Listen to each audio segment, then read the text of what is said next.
Fam, it's Monday night. Time to get raw. You know, anytime you're talking about a quarterback on this particular fan base, it's gonna get raw. But you know what? It just, since it is slow as far as any other news goes right now, why not? You know, get it all off your chest if you got something to say. Big Show's been going wild in both Twitter and he's already got it in the chat. Typical 49ers offseason media madness. Tonight we continue. As one thing that will always be prevalent during the NFL offseason is the Niners' involvement, usually in unsubstantiated rumors. Each and every year, actually, they've actually went to the next level. Most of it since Jimmy Garoppolo got here, 2017. 2017, he just got here. From 2018 until now, it's every summer working Jimmy. Usually. Now, it may be switching from this point on. If Jimmy leaves this year, it's definitely going to be switching. It's going to be interesting to see what we look like in the future as far as offseason. Here we go. However, as I mentioned about the unsubstantiated rumors, on this particular accusation of Trey Lance being underwhelming, the usual unnamed source has been spotlighted. Former Niners coach Rich Scangarello is the purveyor of the recent rumor regarding today's birthday boy and Niners QB, Trey Lance. Happy birthday, Trey, your 22-year-old self. Anyway, tonight, going to the phones to further analyze Rich Scangarello's alleged thumbs down on drafting Trey Lance during the 2021 draft and how the underwhelming comments, although not fully confirmed, kind of point towards him. And we'll go over those right now. And you could be the judge. Is Rich the guy? As we 49er fans have our radar up for any analysis on Trey Lance, good or bad, it is still near impossible to distinguish fact from fiction. You know, because we're used to it. We get beat up. We get slapped and kicked around every offseason with something to do with our quarterback. And now it looks like poor Trey is starting to get gulfed up into the machine as well. But apparently we missed Rich Scangarello's comments from March on the Tapeheads podcast. Nobody said a word about it back then. All of a sudden, it's surfacing up. In talking with host Greg Cosell and Bob Wischusen, Scangarello said a couple of things that some are taking as clues that he wasn't on board with taking Trey at number 3 in the 2021 draft. The main thrust of the conversation was about how to evaluate quarterbacks in general that are coming out of college. Coach Scangarello was asked how you adjust things for guys from smaller schools. Trey's from North Dakota State, smaller school. Scangarello is quoted, "One of my favorite things about quarterbacks historically, the mid-major to small Power 5 schools, those over the history of time have been some of the best players in the league.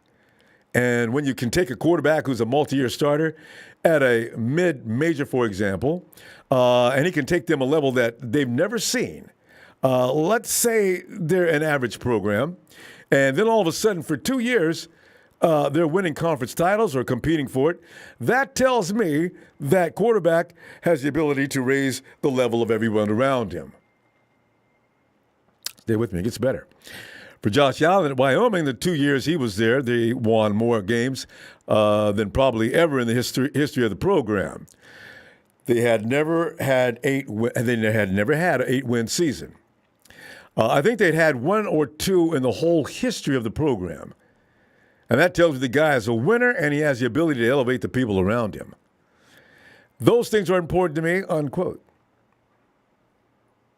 Did you hear anything that you could just emphatically disagree with? See, it's...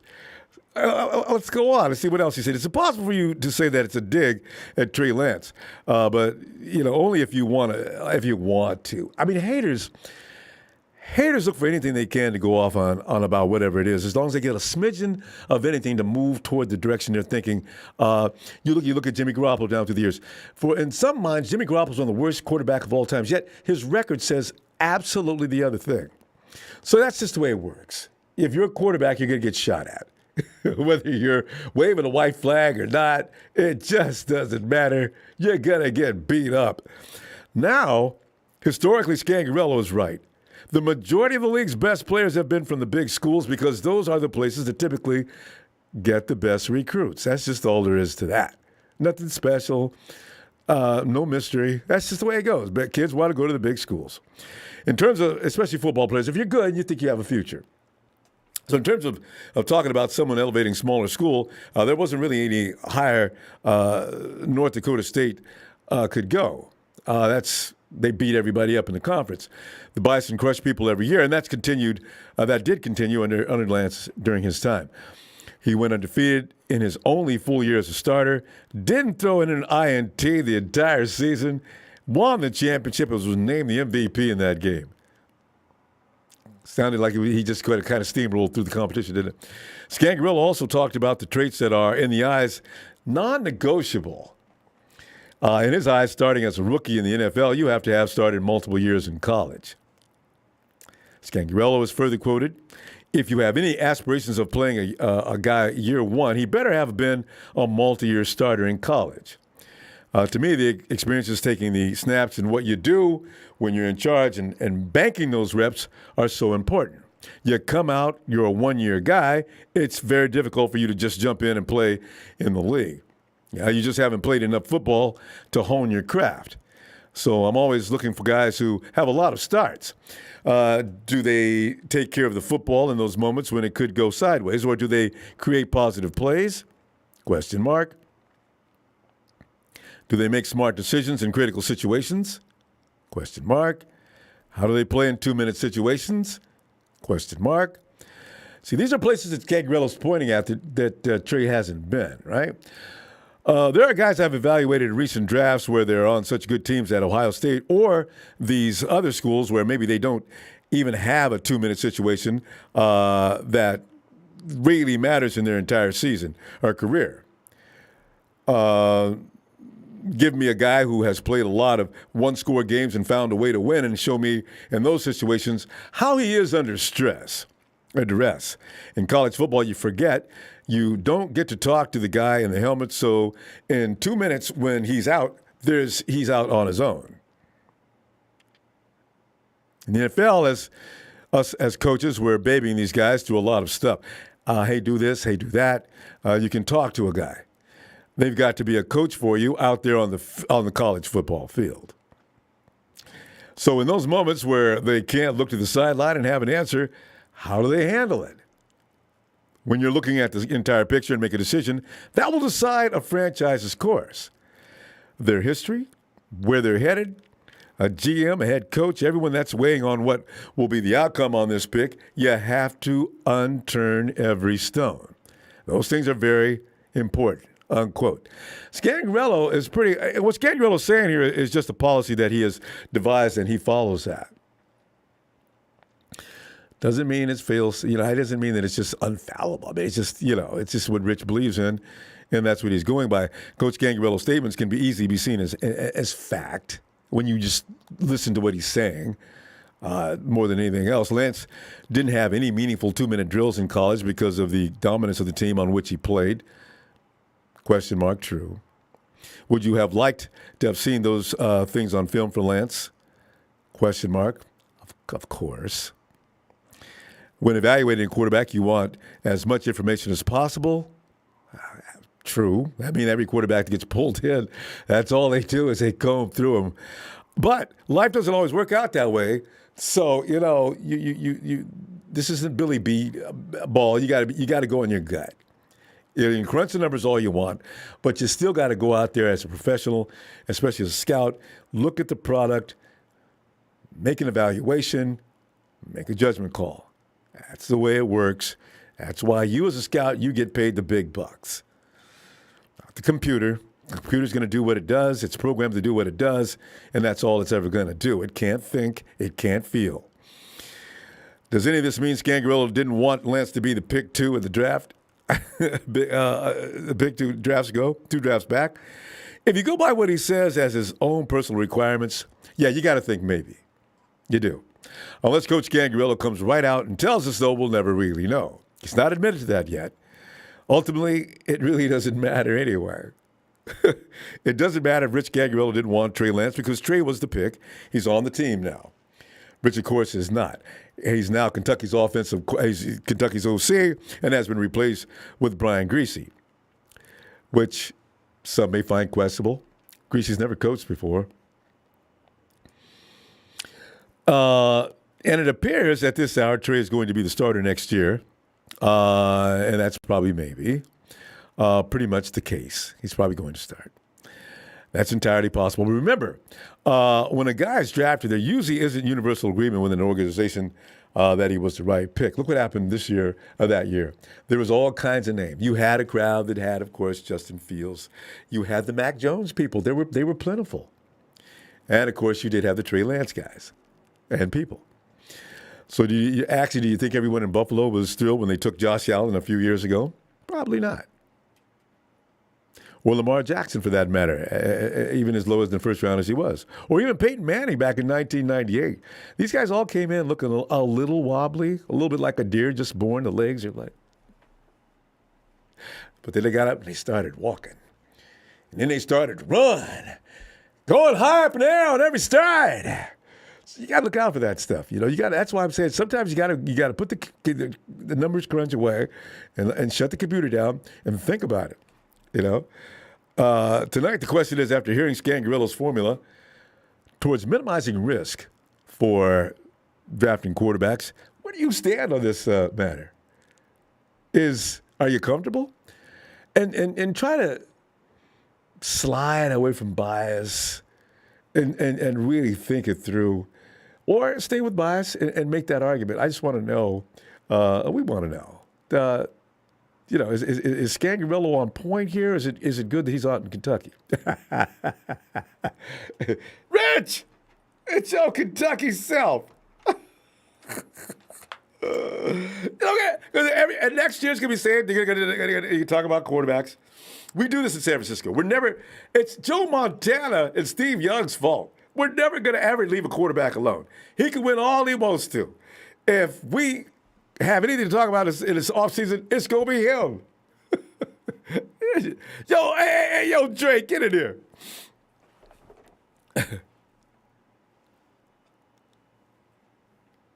Dre, San Francisco, Dre. Dre. Dre. I'm here, Ronbo. Come on in, man. You know, we found Rich Scangarello's been the guy that they're at. Well, Rich ain't admitted to the one who put out that, what's his name, Lombardo's tweet the other day.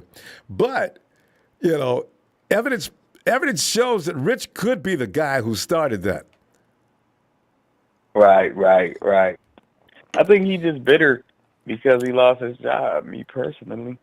Because, I mean, you pretty much seen everybody who was in the building. They was pretty much like in every interview. Yeah, we have Trey, and he's working on this and that, but Jimmy's our guy. Did Rich say that? You know, they were Jimmy guys. You can practically see that. Yeah. Just like I mentioned to you before, you can see that which I disagree with. I've not seen John lean toward Jimmy once. And you seem to read into that he Jimmy. did.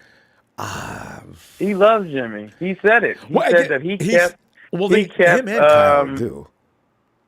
No. John said this himself. He said, I kept Jimmy this year. That was last year. And we have no problem with that. That's as much as he said. And we have no problem with that. He did that. He's a Jimmy guy. He went on the thing and said he's a Jimmy guy.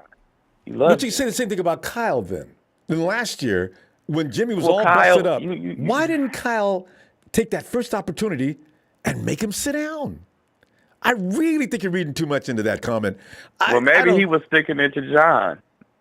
You wanted him, we're going to make him play. And it was a rumor going around then from a dude to play for the Patriots that said that Jimmy was a B word, keep it PG-13. That Jimmy was a B word. Every time he get injured, he wants to sit down, even if it's just a little hangnail or a little cut. Jimmy don't want to play no more. The thing about, what's really bogus about that statement? He only played 1 year. Tom got hurt one time. Yeah. And Jimmy got hurt. and they had 3 other quarterbacks behind him. And this one guy took exception. How does he even know Belichick called Jimmy? Because he put in, what's that kid, Bassett? I forget his name. Something. Yeah, I forgot his name too. That's how irrelevant he was. But he came in right away, that, and they were delighted. I don't know why that guy, unless he just had a thing about Jimmy. But I mean, if he did that all the time, I think it was just personal about Jimmy. Yeah, he had to have more than one time. Jimmy did that more. He only played one time. So for me to say he does that every time, well, he only played one time. So, I found that a little strange, but everybody loves that one. But Scangarello, he really should have known last year he was just brought in for Jimmy. His best success was what was 2019. Was it 2019 or 2020 with Jimmy? No, 2020. And No, 2020 was out, remember? You're right. So 2019. So he was brought back for Jimmy. So he knew when at the end of this year, his tenure was up with us. And to be honest, and to be blunt with you, I don't think he was a. Scangarello also, like other coaches, got offered another job for more money. That's why he left, and then he went over there and got fired. That's true too. Well, so we wouldn't know how true that is no more. But I don't really think he was a great quarterback developer myself. He got the nerves to talk about anybody. Yeah, because look how you helped develop Jimmy. Look at that. I mean, Jimmy is a product of you at the end of the day. And he's a short, quick passer. While we're on that subject, though, real quickly, what are some of the things that you have a problem with? You have a lot of people who don't like him have a lot of problems with him. Name me a couple of problems. Jimmy Garoppolo. You think he's Jimmy. No, me personally, it's not personal with me. Me personally, Jimmy, I seen him like I told you last year during the year and the season, Jimmy was playing his heart out. You seen him coming balling ass even when the record didn't show his play.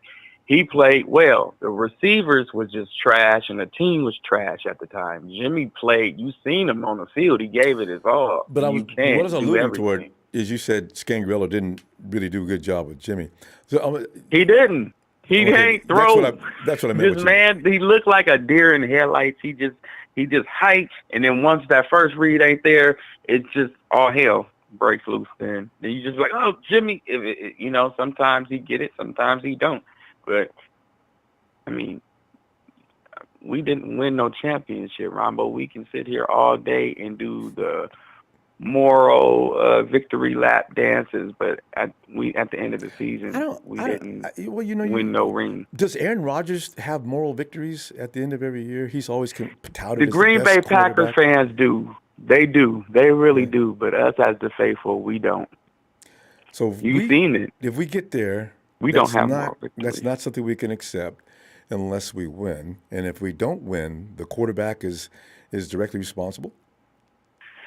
No. He couldn't. The Super Bowl wasn't really his fault. It was his fault, but it wasn't his fault because he can't play defense and he can't coach the defense neither. So it was a lot that went into the Super Bowl. I wasn't one that just pointed at Jimmy and said, "You're the reason they lost the Super Bowl." I wasn't in that pack at all because I watched it with my own two eyes. This switch of quarterbacks, you feel that's the remedy to get us past that hump? No, not with the quarterback. That's just with team, period. Whoever, it ain't no one person who lose. It's just whoever is the weakest link, get rid of them and put somebody strong there. Okay. All right. Get back to Rich's it ain't about Jimmy. It ain't about Jimmy. It's about time to upgrade, you be driving around in the Benz, now time to drive around in the Foreign. Yeah, but the thing is, the only thing I have a problem with is 2 out of 3 years, you're rolling through the playoffs, and you hit a stub at the end. But I mean, the thing is, that's really hard to do. I mean, 30 other quarterbacks every year try to do. When the game was over, basically. Okay. When he went out there and instead of him just throwing the ball away, he just threw it up, Ronbo. Just I mean, like, hey, but get this out of the way from me. but does that define Jimmy Garoppolo? Do you think that is that what Yes, you it use to does. That define him by? defined him all in the one nutshell. That just Okay, told me you was a deer in headlights and you was okay, petrified. okay. All right. But I mean, that's just But what go it ahead. is, But get, Ronbo. We well, I'm not going to agree with it, but I mean, I hear you. But give me some more about Scangarello though, and his comments about But what it takes to be. Scangarello, he did that to Jimmy because Jimmy didn't come in here like that. Let's not dog Jimmy completely. Jimmy came in here. He was a dog. He came in here slanging it and running and everything else. It seems like Scangarello made Jimmy a shell of himself. Not Jimmy's fault. It's the coach. Or Kyle's offensive system, which is Or not Kyle. easy. Or Kyle. Well, it's a system. Because I heard that Trey challenged him last season, and that's when he yelled at him at the end of that game. Really? He asked him why would he make him Matty throw it. Ice did too. This is Jimmy's the good guy. He doesn't challenge Kyle. He just comes in and runs the program. This is why I kept telling people, Jimmy's out there trying his best to run Kyle's program. Every now and then it doesn't work. So, but Scangarello saying that I need a quarterback to have been a big school. He needs to have multiple times. He has to have a lot of snaps and everything else. Okay, jump on that because we're going to run out of time. Give him a minute on that. Okay. Jump on that. I disagree. I don't feel that you have to come from a big school because a lot of people that came out of college, don't get me, I don't know none of me per se, you know what I'm saying? But I just don't feel like just because you're in a big school that makes you a different person. It's a lot of trash people that come out of big schools as well. You know what I'm saying? Yeah. And Jalen Hurd, we had, who else? Dante Pettis. A bunch of people, Ronbo. Look, the list goes on and on. Jalen Hurd shout out play to ball. production. His leg just won't work. Yeah. But I know y'all gotta go. But shout out to production. Thanks for giving me all my time tonight, y'all. Subscribe and hit that like button. And let's give Trey Lance a free year off. Shit, he can come out and do what he wants to. Jimmy, poor guy. I worry about next year. Well, they go. But you know what? It'll make him tough. I say 11-6. Shit, Ronbo. I hope so. I want 12-5. You know what I'm saying? So that we means, can do it. But I'm going with 11-6. And beat the Rams. This is all I ask. Beat the Rams. That's what's gonna make us 11-6. We'll split it. All right, Ronbo. All right, Jay. Have a great night, fam. Good night. And we move over to the maestro of Tennessee. He is the one and only Papa Dragon. Pop. What? It's Monday Night Raw. It's Randy Pop. What you're saying is that you gotta play in a big school and play a whole bunch of games. What? This is Rich Scangarello. He's got, Rich is like old school, you could tell. And ever since I seen that movie Beanball, I said, boy, I tell you, there are a lot of mistakes. And you look at the A's and the condition they're in, there's a lot of mistakes that can be made playing Beanball. But, I don't know. What do you think, Bob? It all goes back to having a coach that believes in you. Remember, we live in the same world where Warren Moon couldn't play in the NFL. He had to go play in Canada. I know. But don't get me started about that because that's a very sensitive subject with me. Warren Moon why he was abused. But anyway, go ahead. All I'm saying is that there is a lot of quarterbacks and you don't know what you're going to get until you get it. Now, remember, Pat Mahomes only won about 9 games in college. Really? Yeah, he was a loser in college. He never had a winning season. So because he can air raid offense. I didn't really know much about Texas. Right. Anyway, and if you play in an offense like the air raid, does that even forecast? No matter how many games you play, does that forecast to the NFL? Not typically. It doesn't. Oh, yeah. All right. Cam Newton, same thing. He played maybe a game or two more than Trey Lance did. People said he couldn't throw. And I think he had 2 400-yard passing games his first 2 games in the NFL. So it's all about looking for elite traits, but you're also looking for elite intangibles. And if you can get through that, if you can find the proper intangibles and elite traits, a lot of the stuff that he talks about is superficial. I'm not even surprised he's not in the NFL because he has a terrible reputation. Rich. He just does. But whether or not he said what he said is, like I said before, I know they're not talking to coaches right now. This is back in March, actually. Yeah, and Rich was doing a podcast. So you're right. He wasn't out on the field.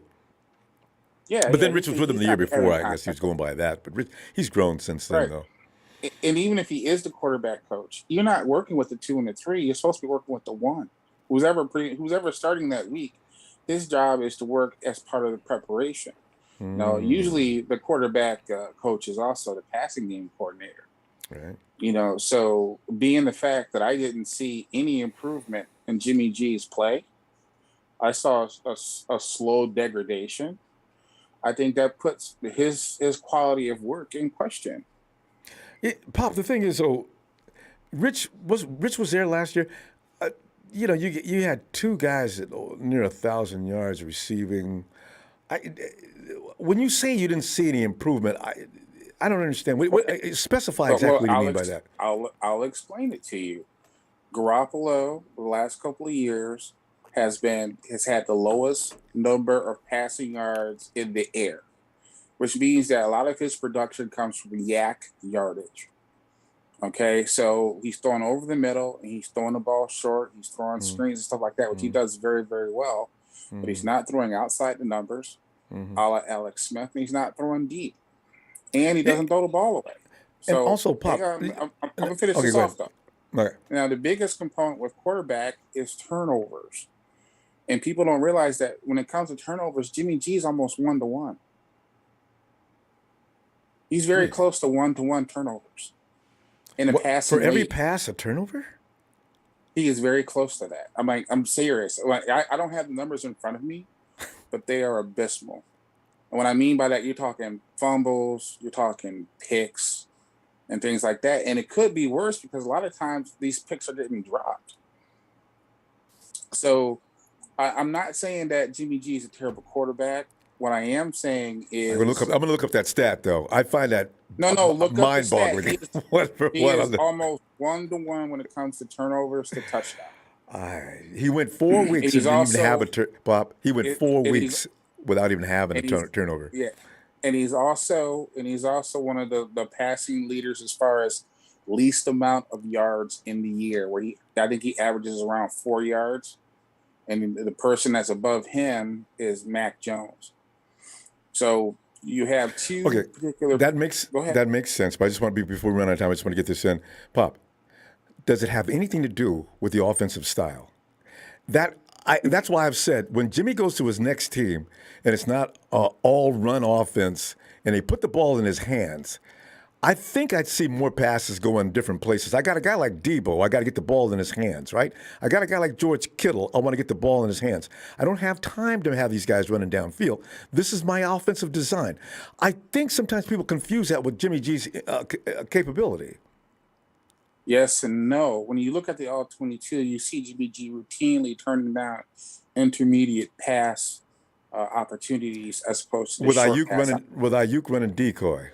I've figured, It's not even a decoy situation. Sometimes you got to put the ball where the ball goes. Okay. And if you look at a different quarterback in the same exact system, such as Trey Lance, where his average ball air yardage is almost double Garoppolo's. Name somebody else in another team running Kyle's offense and the depth of their throws. A few. Well, name one. You got the Green Bay Packers. You have the Browns. You have Atlanta. All those teams are running the same offense. You have Miami. You don't think it has anything to do with wide receivers like Devontae, Lazard, Scantling? I want to quote somebody real quick. This shit is easy. Can you do it? That was Kyle Shanahan talking to Jimmy Garoppolo on the sideline on a hot mic during a Chicago game. He almost lost his job during that game. A lot of things go into Garoppolo's mind when it comes to playing football. One of those things probably is his knee and getting hit, knowing that he wants to get rid of the ball quickly, just because, again, he doesn't want to get hit. So there's a lot of things that go on in his mind. He's probably thinking about Hooters and booty calls. Bob, they But won I'm that not Chicago talking game about. in heroic fashion. That was when he threw I that bomb downfield to Debo. See, there's sometimes I think we spotlight every mistake and just not at delete all. every No. accomplishment on that field. No. I'm eternally grateful to Garoppolo. I really am, because like I said, we were a toilet team before he got here. So we all should be very thankful for him turning that locker room around, turning his team around.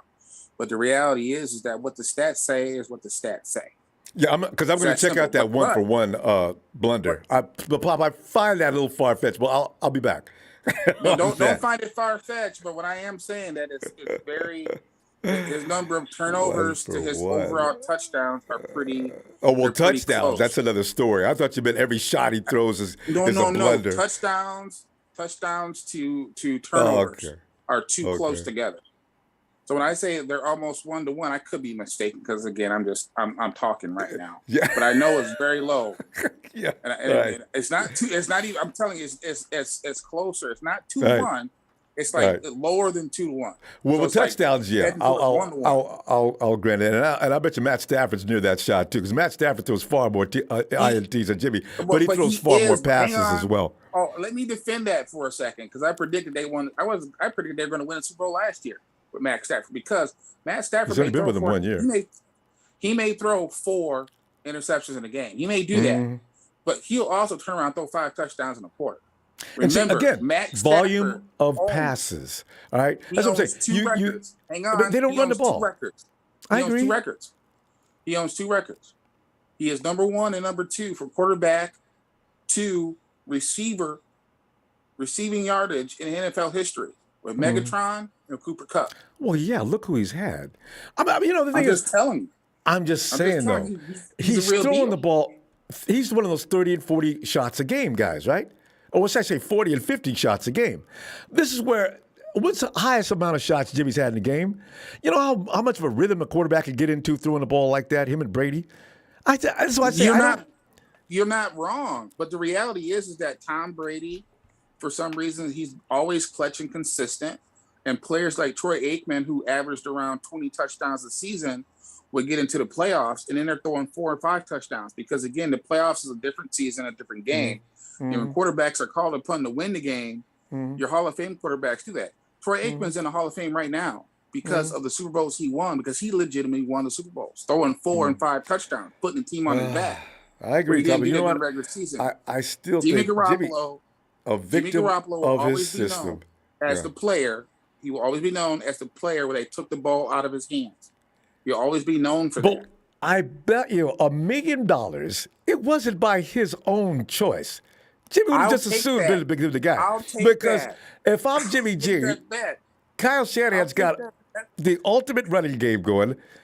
Yeah, he's going to go that route because the percentages say that's going to be the best route to beat this team. You're going to wear out the clock, you're going to wear out that defense, and you're going to score points at the same time. Why would I go away from that? Over $250 in 20s. All I'm saying is, it's not. You're right. It's not all his fault. But Kyle, like I said, not even fault. I don't even call fault. What I'm trying to say is that there's just a big difference. Is that we need better quarterback play when all of a sudden a team sells out to stop our run. And we're going to find out this year. We're going to find out this year. I want to see how many throws a game Trey gets. I'll make till next year because I got a feeling Trey's not going to get a lot of opportunities to throw the ball either because he's going to have to come out there and get acclimated. Kyle's going to want to run the ball, and you know it. And then if it runs successful, he's going to have him throw the ball sometime. Yeah, but you have to also understand too that it could go the other way. And it could, right? Because we've already seen Trey do plays that Jimmy can't do. Yeah, right. And we've also seen Jimmy do plays that Trey can't do. It works both ways. Trey can't throw between the numbers. Everybody loves the way Trey throws outside the numbers, but we've seen him throw inside the numbers. It's not that special. Let me put it this way: we've seen Trey do plays that only 3 or 4 quarterbacks in the league can do. Okay, that's why he's there. Okay, yes, Jimmy Garoppolo is elite in his release, and he works the middle of the field great, but he doesn't work the rest of the field. And again, go back and look at the all 22 of the Titans game that we lost, and you saw how the Titans would fake like they're going to cover outside and all run to the middle of the field. I saw the Titans get 8 up until he got hurt. So that's all right. But you know what? We're going to find out this year. And Trey's going to be doing what everybody says he's going to do. It's a different It is. situation. I agree. He does not have as good of a team as Garoppolo had. He doesn't. Okay, well, Team. no excuses. Nobody ever gives Jimmy a break. I'm not making excuses. It's a I'm just saying. It's got to be what it is. Have a number one running back. Do we have a number one running back right now? No. Well, it's might be established. Do we have somebody that can take it 80 yards? We didn't have Mostert last year. I know. We don't know. We got to. Let's continue this. Let's continue this Wednesday because this is fun. Oh, no. $250 in tens. Now he's from Thai. He's Thailand. Give me Thailand my money in cash. We're making bets all year long. I want Trey to succeed, but I still think Jimmy does not deserve to get pooped on as much as he does. All right. Jimmy Garoppolo, you lost your damn mind. Bob, I'll see you Wednesday. Good night. All right, man. Night. And Big Show says Jimmy G 2021, 20 TDs, 12 INTs, quarterback ranked 13. See, Pop, I knew you were exaggerating. This is what happens when I always sit there like, what? If people do that to him all the time, that's not true, Pop. Wait, that's interceptions. What about? I'm talking about total turnovers. Not just interceptions. Oh, okay. Pop, you're going to nitpick this until you find. Pop, come up with some numbers and let me see them. Oh, for God's sake! I'll agree with it. Otherwise, hyper pulling, Bob. You just go to. Everybody does that to him. Doesn't like it. Damn you! we got. Bob, we're gone. You bastard! You bastard, Big Show! You bastard! Put him in the what is it? Just because I said Mac Jones. The pit of doom. All right, Bob, we're out of here. I'll see you Wednesday. Jay. Oh God. Joe J. And Chris, I'm not arguing that, but he doesn't look like Jimmy going across the middle of the field. Maybe that'll get better later. Yo, Jay. Yo, what's up, Ronbo? Jay, we're looking at Rich Scangarello has been spotlighted as the guy that's probably the one who said Trey was underwhelming, but Rich wasn't with us last year. Was he? Yeah. No, Rich was with us last year. Actually, I forgot he was. He left this year. Anyway, Rich has check boxes that he wants all quarterbacks to come in, first-year quarterbacks, to check off before they start. What did you hear what I just said about Rich? And what is your assessment of Rich's qualifications to be a starter year one? To be honest with you, Rich is a bad QB coach. Here's why. Okay. Like every single training video I was seeing last year of the beginning of training camp, literally the quarterbacks drills were so trash on both. They would practice holding the ball for like 10 seconds or something, Ronbo. Just go back to the drills. Just go on YouTube and search up the training camp video. But what is your point about that drill? I don't know. What's the point of holding the ball for 10 seconds or something? The quarterbacks would literally practice like going up in the pocket and back or something, something like that. They were practicing footwork and probably reading the defense. But you know what, though? Okay, name another drill if you got any others. Anything else about negatives on Rich? That was the only drill I've seen. Is that the only one that bothered you? Yeah. It there's always a method to a coach's madness. That's a drill, so they're going to stretch it out. Shift. You know how people always say Jimmy's a one-read quarterback? That's science fiction. I've seen Jimmy go through his reads. They've got many a slow-mo watching Jimmy go through his reads. But, these are the things they work on in practice as well, And, yeah. But Rich has a thing about having gone through the stress test in school, having played a lot of games, having been put under pressure for 1-2 minute drills and things like that. So these are things that, Trey's going to have to endure in the beginning. I don't know how you prepare a guy for that, but Kyle's going to have to try to figure that out. You just got to put him in there, Ronbo, and just like being in through another year, but sitting down ain't gonna help the guy. Literally, just put him True. in the That fire is and true. let's see what happens. If he crumbles and he wasn't meant to be the guy, then and then Yeah, if he succeeds, that's because it he won't be has fair. confidence. Yeah, but it won't be fair to judge him this year. It really I won't. mean, yeah, clearly won't, but Yeah.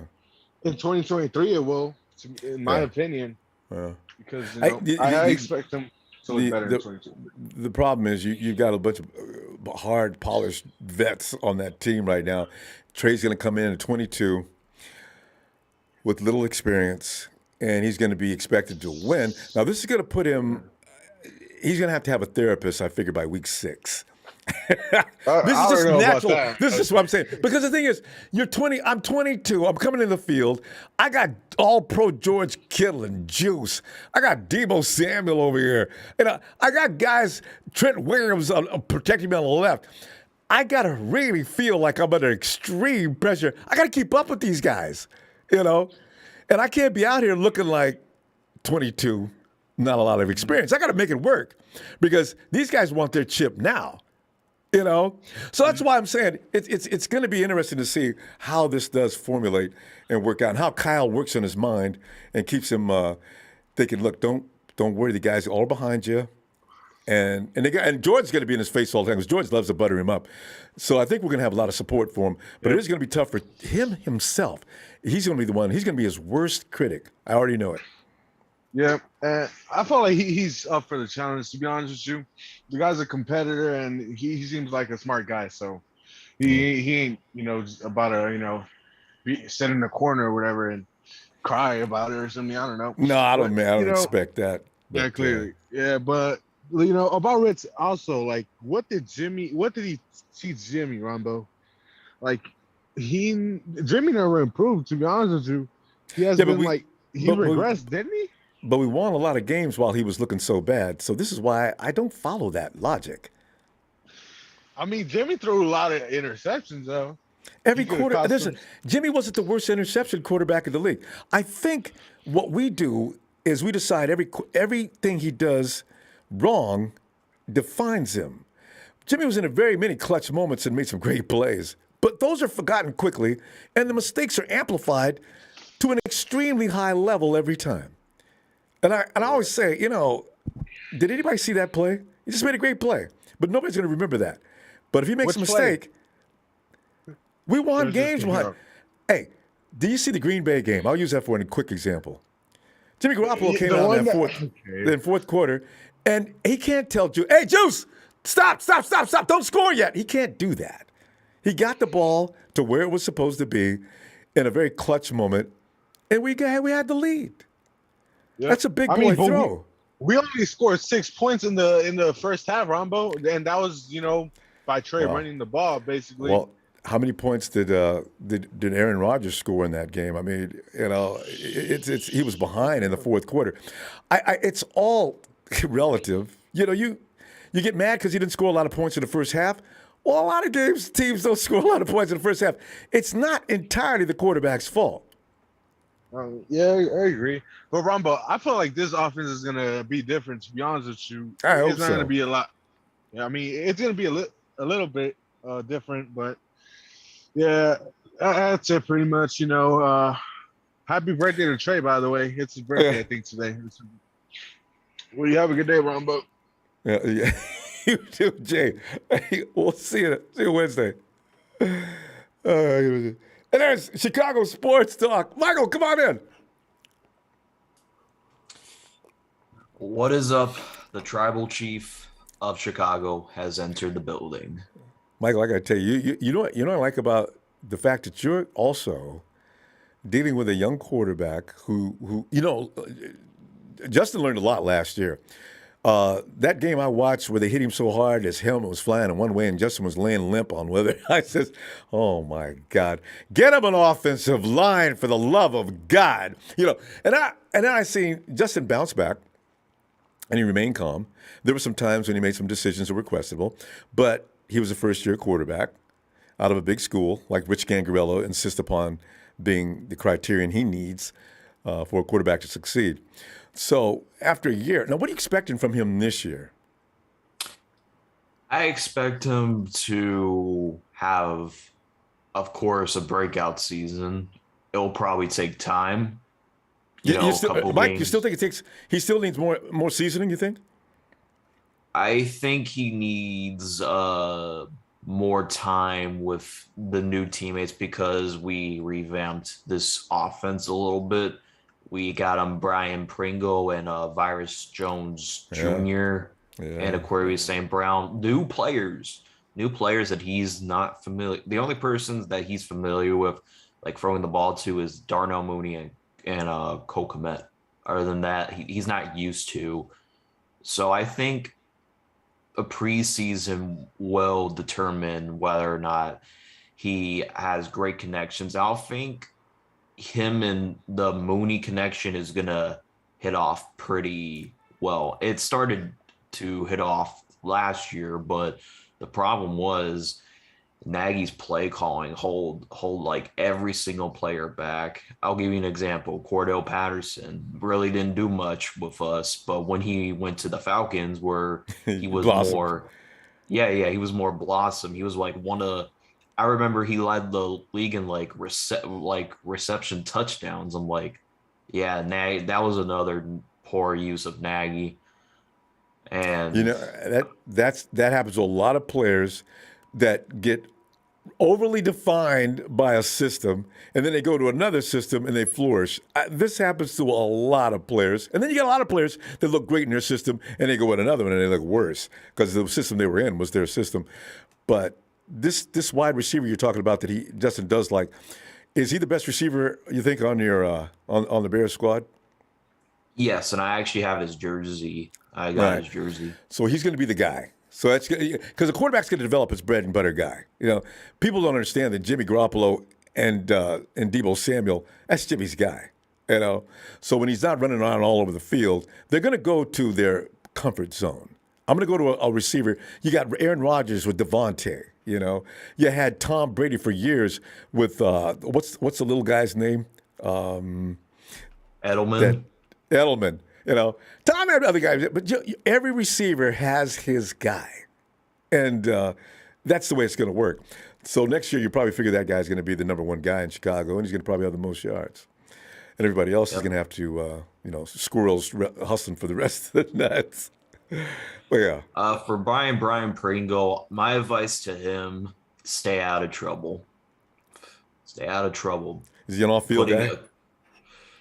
Yeah, from what I heard, he was doing, he was participating in some donut challenge. And the worst about it is, look, if there's any person that, or any type of people that I do not like, is putting child in harms of danger. So when I heard he had a child in the car when he was like doing donuts, Oh, I was disappointed. I remember that. That made NFL news. You're right. I was shocked. A grown ass man. I remember that. I was bothered too.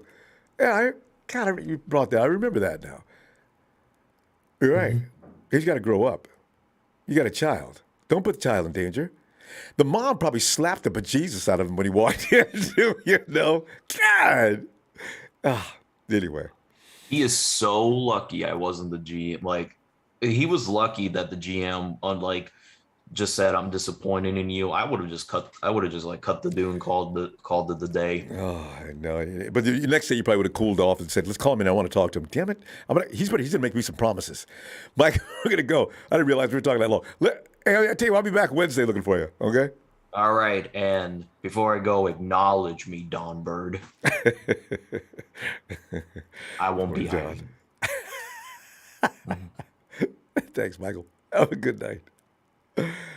And she just got sacked too often. CJ could actually throw. He had the best looking deep ball. CJ's deep throw was better than Aaron Rodgers. He did that a few times. I was just, look at that. And accurate. At 973, you're in New Jersey. What's going on, Ronbo? This is E Nice. E Nice. Yeah, I'm calling from a different number. I see soft guy. A lot of us are on incognito these days. I've been out doing that myself. Nice. We're talking about Rich Scangarello. We think evidence points toward Rich putting out that thing about Trey being underwhelming. And some of the things he requires to qualify a quarterback coming out of school to start year one. Some of the things some of the stuff he laid down are kind of frightening. Opened my eyes about a few things. I'm just hoping we can override it. But Nice, what are you thinking? I'm thinking, Trey, like if I was watching the Tennessee game. I had to watch the highlights of Lance in college, and then he did his preseason and stuff like that. And I'm glad I watched it because I had to see how Lance go through his regressions and all that. Mm-hmm. I think he did real good. He definitely progressed from the week 2 to week 15, 14. So I only wish the best on him. The quarterback coach is the quarterback coach. He's gone already, so I ain't really paying no attention to him no more. So just see how Lance did, and I'm happy. I even was more happy. I think I put a lot of bad things about our draft on the internet, and it was just we got a depth chart. I was mad because we didn't get no starters and push like the Rams. We was talking about that yesterday too. You're right. The push for the players, we gonna guarantee what's gonna do something, not guarantee might be something tomorrow. You know what I'm trying to say? So that was all I was thinking about with that one.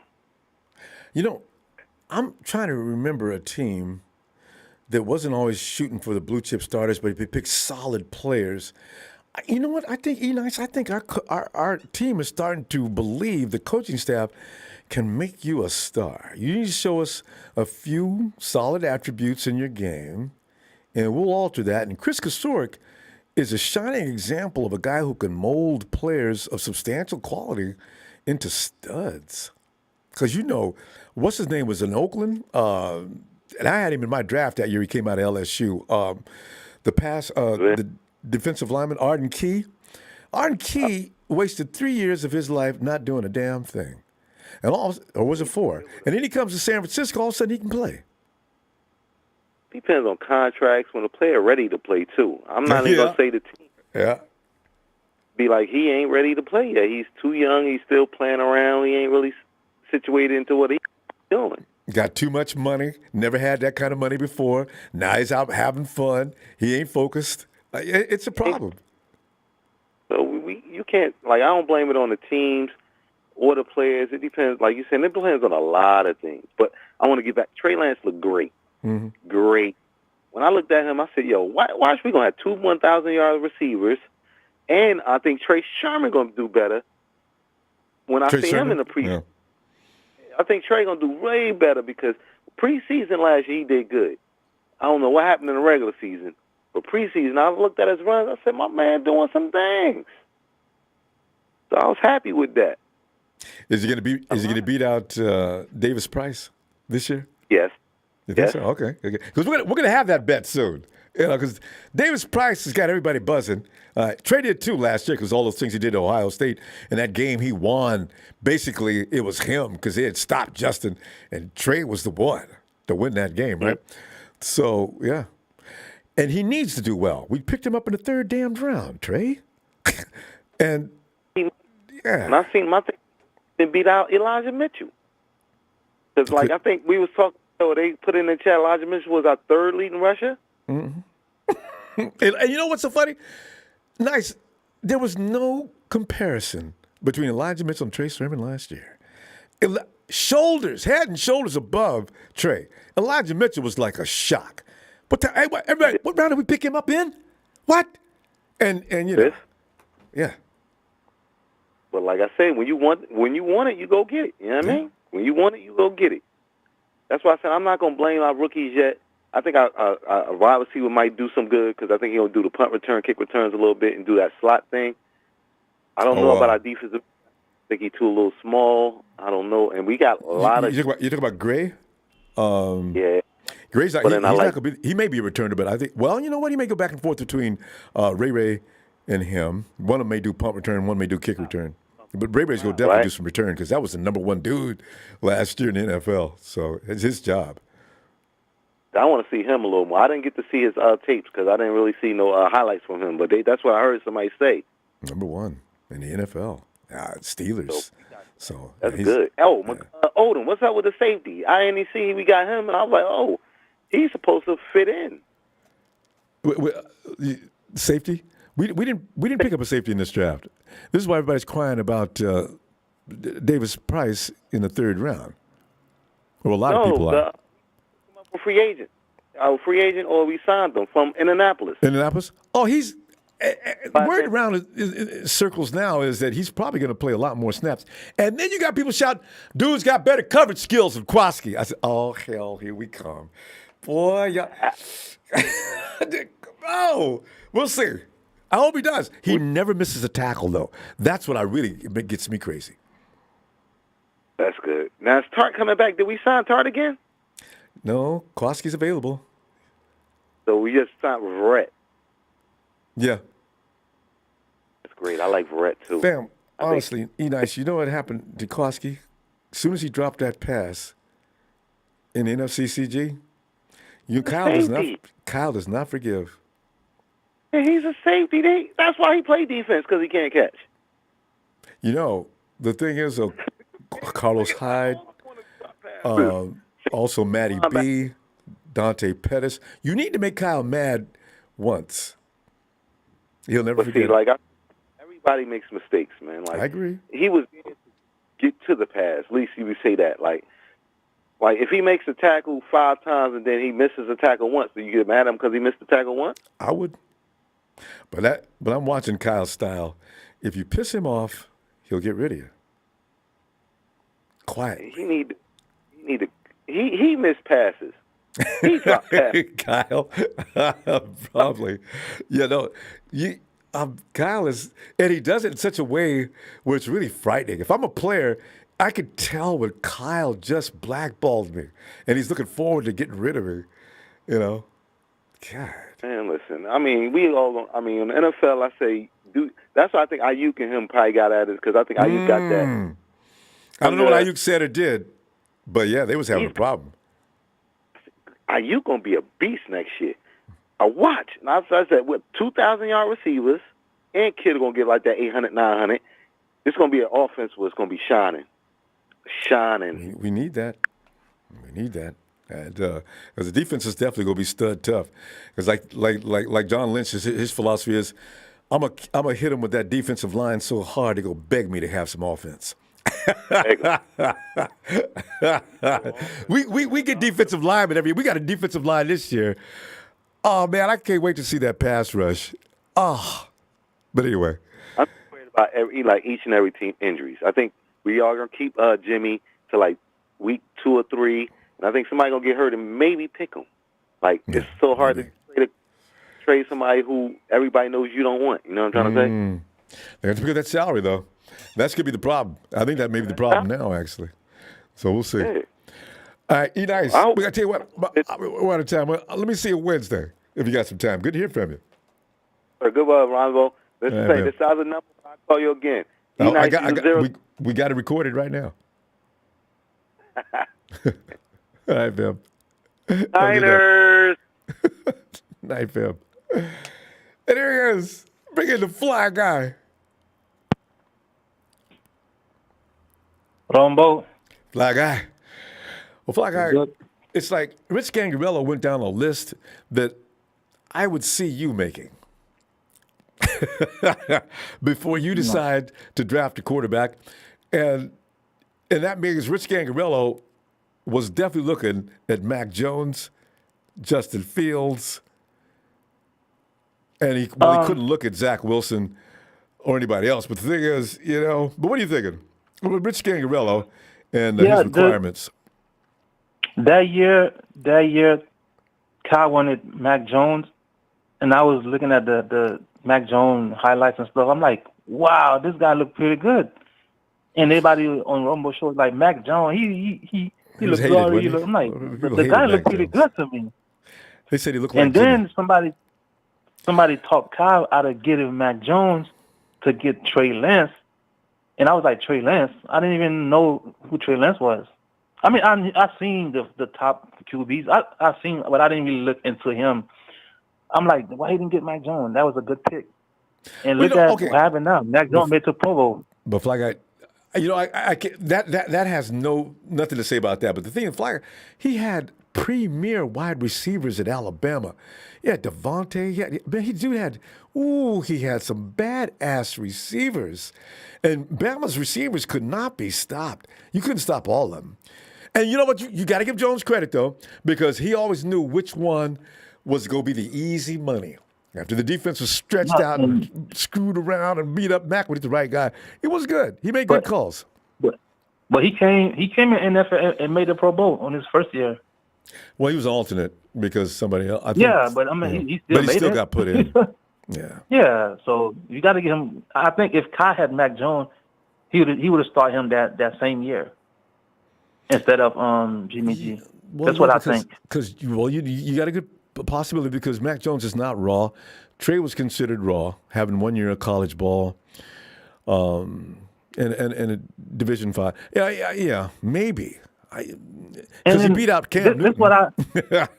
This what I was thinking too. I was thinking, why did we have to trade up to get Trey Lance when we were sitting at number 13, right? Yeah, and even if they did trade up, y'all got to give up 2 first-round picks. Can't you just trade him this year's first-round pick and give him a second and third? You got to 3 years, 2 years. Oh my God! So I believe Trey Lance would have been there at 13. Well, no. The rumor was that the Falcons were definitely looking at him, and somebody else might have picked him up. I don't know, but the thing is, you still gave up way too much. Yeah, that was like, here's everything for one player, but. Well, they're saying that team, they wanted to trade up earlier, but no teams want to talk to the 49ers about trading up. So by the time they got to the Dolphins at number 3, y'all want up here? You know it's going to cost you, right? All right, what? We'll take your first this year, and we need 2 more first after this. Seriously? Damn. All right. They took it. So, because Trey's a good quarterback, he looks good, but that's a lot for anybody. Yeah, that was too much. But I believe he's going to be successful in Kai's system because Kai is not going to let Trey Lance run around like Trey Lance. He's going to try to make him a system quarterback where he running the option with Mitchell. Then he's gonna bootleg from the option, roll back to the other side, and hit Ayuk deep. He's gonna be a system quarterback, so he's gonna be successful. Because most of the quarterback that was starting, like Zach Wilson and Justin Fields, they look horrible. Yeah. If you look at the stats, it's like, wow, that's who they went and got in the first round. Like, wow. Trevor looked shaky too on a number of games. Trevor looked okay, but there were some situations there where you could tell he's first year quarterback. See that? That's why you always say, just because you get a quarterback in the first round, that don't mean he's going to be a good quarterback. Yeah, you got to develop him and give him some time. The NFL is a different beast than college football. Yeah. Those QB look bad. Zach Wilson, Justin Fields. I checked their record today. It's like, wow, 69% quarterback rating. Like, what the hell is this? They came to bad teams, though. Jacksonville's a really bad team. The Jets are definitely until Robert Saleh got there. That was another fire out of control. And then, of course, Trey came to San Francisco, which had a good team, and contrary to popular belief, a quarterback that could run the offense, and he needed to wait. Sort of like Jordan Love had to wait in Green Bay. Now poor Jordan Love, he's in trouble. That's the problem coming to a good team. They can ship you out. Jordan Love, they're looking to ship him out. Yeah. Trey Lance, he gonna be fine in Kyle offense because I can see the way Kyle run the running game is gonna fit Trey Lance with Mitchell, like as far as like running the option, and you don't know who to watch. Who's gonna get the ball? Trey Lance or Mitchell. So and then he can still play action from the option, and then roll around, and then hit Kittle, or he's gonna be okay. I can see that. And you remember how Russell Wilson came in the NFL? Russell Wilson had, running backs. He had beast mode. I think that's what we're going to see a lot of this year. Trey's not going to come out there throwing the ball at will, not for the first couple of seasons. He's going to have to stay within the system, just like you're saying, Kyle. That way you protect him. You protect the 49ers' potential to win. You got to do all that. So how about if when we fall behind, what do you think going to happen? If we falling behind, like we already down by 17 zip. They got to, they got to stay out of that situation. There's gonna be games like that. It's hard to help. So all options got to be on the table. And when we fall behind, he got to be Trey Lance. He got to drop back and start airing it out. So it's not just a system all the time. Kyle's still going to want control. This is Kyle. You see, Fly Guy, that's the thing about having a genius as a coach, especially an OC. They know they believe they know what they're doing, and if you pay attention to what I'm saying, we'll be all right. You start going off on your own, there's going to be a problem. So yeah. So if Trey Lance end up becoming the starter, and for some reason Jimmy G end up becoming the backup, and they never trade Jimmy G. So what you gonna do with the background? You're gonna keep it as Jimmy G?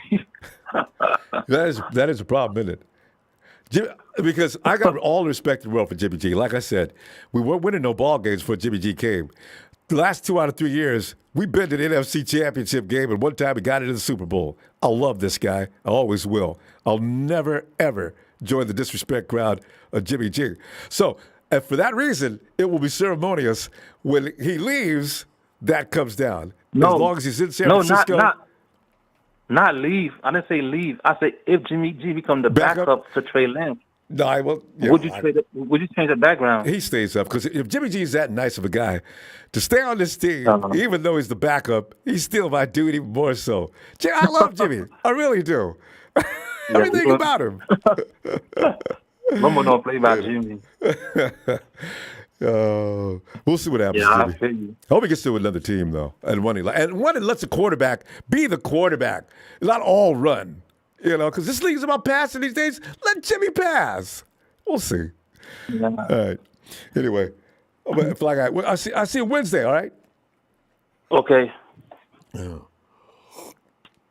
right, fam. Yeah, I'm still on Jimmy's jock. It's never going to change, guys. And out of my nature, I didn't give excuses to the other quarterbacks. I said they look bad. Trey didn't look bad. He didn't have the opportunity to look bad. Ain't nobody said that. He doesn't need any excuses. Yo, Bethel! Hey, Ronbo. Bethel, Rich Scangarello is rumored to be, and he said some things that make you think. Everybody's wondering who said that Trey was continually underwhelming the coaches. Could have been Coach Scangarello, and he did a podcast in March that the signs are sort of pointing at him. I was a long time ago. I was looking into. I was listening to Smitty, the guy that came on here, and he does a lot of stuff. And he said that he had a source that somebody was gonna put out something bad about Trey, something people are not gonna like, and he never did, and he never put it out there. And I'm thinking that's the same guy that barely put it out there. So for some reason, he decided to put it out there now. That this is old news. This is news that he was probably back when Trey was a rookie. And so he probably got his information back then before even Trey didn't even start throwing any football. But you know what though? In that case, he's a victim of Scangarello's system of judgment. Rich has a number of things he wants a quarterback to do. He needs for you to have had a lot of snaps in a big school, not necessarily a big school, but have a lot of snaps. In order to have learned a lot of things, you need to have elevated it. And he did pass one test in Rich's book. He did make the team around him good because they ran over. The Bisons are the toughest team in that division, right? And Trey was the quarterback. Yeah. So he passes some of the eye tests for Rich, and in some of the things Rich looks for. Trey hasn't had the experience on those things, and those are the reasons why he didn't really want to make Trey a starter in year one. But the thing is, the development of Trey is what we're looking at now, and Rich hasn't said anything about that. So him saying that Trey underwhelms and continually underwhelms him and other coaches, it's a little bit much. That's why I don't believe none of that, because we as fans, and if you see him play, you could see him how he's developing and how he's going. If you see the Cardinals game, he didn't have any help. Our right receivers were dropping a lot of balls, because you can even say, even Debo said it, even Trent Williams said it, that they were not helping the kid. And he was trying to be a hero, and he tried to do it himself. And we still lost by 3 points. And got hurt, right? Yeah, and he got hurt. So imagine if they would have helped him, he would have won that game. He would have been undefeated. He would have been 2-0 right now instead of 1-1. He would have had a better record. Beth, it's really, really funny. I think this year the receivers will get more use. Jimmy's pass kind of floats into the hands of the receivers where they're used to, right? Trey throws a ball that a little harder, a little faster. It takes some getting used to. Remember the preseason game, we saw the ball flying through the receiver's hands. They should be used to it by now. And that's what you go from, you're adjusting from one quarterback to the other. So that was a problem for him, I think, more than anything else. I think because some of those catches look clearly catchable. I thought, what's his name made me laugh, though. Was that Rich? Oh, no, which wide receiver was that? Was that Rich? Yeah, Richie looked like the ball damn near killed him. Man, he went up. Yeah, I remember that. The ball was going 100 miles an hour. Oh, God! I said, Richie, catch the ball. So yeah, it's an adjustment. I think they'll catch. They were catching the ball better in that second game, though. And then something that people also realize is that when Kyle was in Washington, what happened there? They drafted RG3.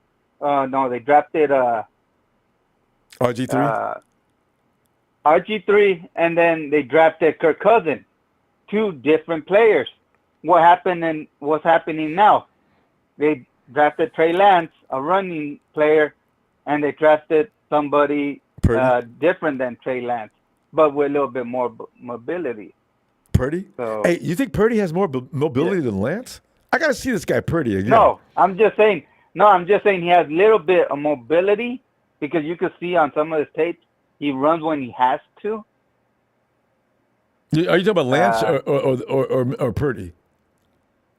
Purdy. Oh, okay. He only does it when he has to, and that's he sounds like that quarterback in Washington, who I think is actually pretty good. Yeah. And remember, he won a couple of games, that he needed to win, and they went into the playoffs. And they almost beat Tom Brady, and they did beat Tom Brady once. It just his line didn't put up. Mm-hmm. He had to be running for his life. Yeah. See, that's not good for a quarterback, and that's what we can't have this year. That's why that offensive line's got to do a good job. Trey's already processing. He's going to be processing the offense, and the defense is going to be coming at him like gangbusters. If that line's getting breached on every other snap, it's not going to be good for his growth. Zach Wilson last year, the Jets didn't have an offensive line. It damn near killed him. And pretty soon they get gun shy. They start getting rid of the ball quickly or sloppily just to survive. You don't want to put your quarterback in that position. And that's why last year the people all over Jimmy, not realizing that line was getting breached off, and Jimmy getting ball out quick had to be done, or else like people say, here he goes, another fumble. No, the way you get rid of the fumbles, get rid of the ball quick, and try to get to where it's supposed to be. So Trey, I don't know if he's developed that skill set yet, because he didn't have to go through that at North Dakota. He's going to have times where he's got to make a quick decision, either get rid of the ball quick or run. That's his options, and most likely he's probably going to take off. That's my prediction on that. I don't know if you heard that guy that is a big old Vikings fan, the one that has that podcast. No. What he said about Jimmy that they told Jimmy that they were gonna trade him to Washington, and Jimmy said, "Oh no, I gotta get surgery. Good luck trying to trade me." Yeah. So Jimmy had that conversation with who? no, that I think he said that that they're gonna trade him to Washington, but he said, "Hey, Oh, yeah, tell the Washington 49ers I'm said gonna that to get a Jimmy? surgery." 49ers said that to Jimmy? No, yeah. And Okay. Jimmy told them that he's Good gonna luck have with trying to trade me. surgery. I'm gonna have surgery. Yeah. Oh, that's wicked. I don't believe it for a minute, but you never know. I don't, but I can't believe that. Anyway, man, we gotta go. Beth, I'll see you Wednesday, and maybe we can find out if that rumor is true or not. All right. I don't think it's true. I don't think it's true because, once you see what's on the field, what you see, what he does, and, we're going to see what's going to happen. Yeah, we got a couple. Remember, we got another couple of actions months. speak louder than words. Yes. Right. Yeah. All right, Bethel. Always good to hear from you. All right. I'll see you Wednesday. All right, fam. All right, see you Wednesday and hit the like. All right. Let's go. Thanks, Bethel. And Erico 910, North Carolina.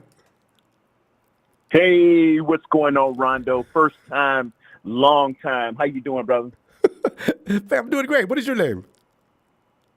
I am Paradome from the great state of North Carolina, coming down here in Fayetteville. How are you? Paradome. And I didn't tell you what.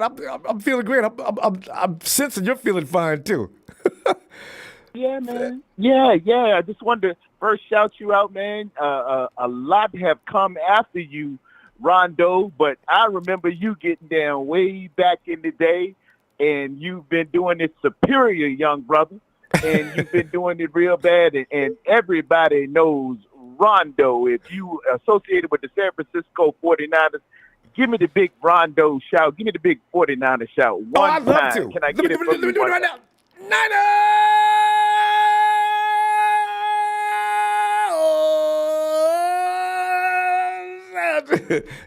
You know, I do that every morning. Bothers You a people. bad man. You a bad man, Rondo. You a bad man. Can't nobody touch you. Give me your name again. Give me that production mystic. Terradome. I go by Terradome. Hugh Terra Terradome. down here. All right. Yeah. As in tear down Terradome. All right. Go ahead, Phil. I got it from my name is Hugh Terra, but Public Enemy, and me and you can relate. Back in the day, Chuck D Public said, Enemy #1. Black to the bone, my home is your home. Welcome to the Terradome. And I said, oh, that's me right there. That's me. I love it. I wanted to throw it out, man, talking about that Rich Scangarello. Yeah. Rondo, down here, man, I work in emergency services, and we look at resumes all the time, and we're hiring new people and stuff. And one thing we do is look back at your work history. And when we look and see that you were at places for like a year, and then you left again, and then you were at another place for a year, then you left, and then another place for a year, you left, man, that sends red flags to us. You know what I mean? Yeah. Something was going on right there. And as I look back at Scangarello, I see he was with the Broncos for 2019, then with the Eagles for 2020. Then he came back to the 49ers for 2021. Before that, he was with San Francisco for 2017, left there, and went. It's a little something there. We can take it with a grain of salt. That's all I'm saying. That's all I'm saying. Point. Everybody, look at the man. Look at the message, and then you look at his pictures. He looked like a little bit of, he got that bacon neck on a couple of his collars. So let's just he ain't shaved. You knew it was picture day. How you coming out here looking like you need a shave? I'm just saying. I noticed things. Secondly, your boy Jimmy G, I know you ride hard for him, brother. And I done said, I'm first to admit, I done came off on Jimmy G a couple times, and probably a little too hard. I think all of us probably done came a little too hard, but I'm gonna give Jimmy G his flowers, man. Jimmy G does what he does, and he does what he can do. Jimmy G, he operates, man. He does operate. Jimmy G is good enough. Jimmy G's like that second car you get. Not that first one when you were 16 or 17, but he's that one that you finally pay a note on a little bit. It might have been $5,000-$10,000, a Corolla, maybe a little Camry or something. You caught a deal, and it got you to work. It got you to places, and man, you built some memories with that Camry, with that Prelude, with that Chevy truck, that little Blazer and everything. But boy, after you done made it a little bit, it's time to step up. It's time to step up. It's time to go ahead and get that big car note now. It's time to step into your dream car here. We looking at that Range Rover. We looking at that Corvette. We looking at that S-Class Mercedes Benz.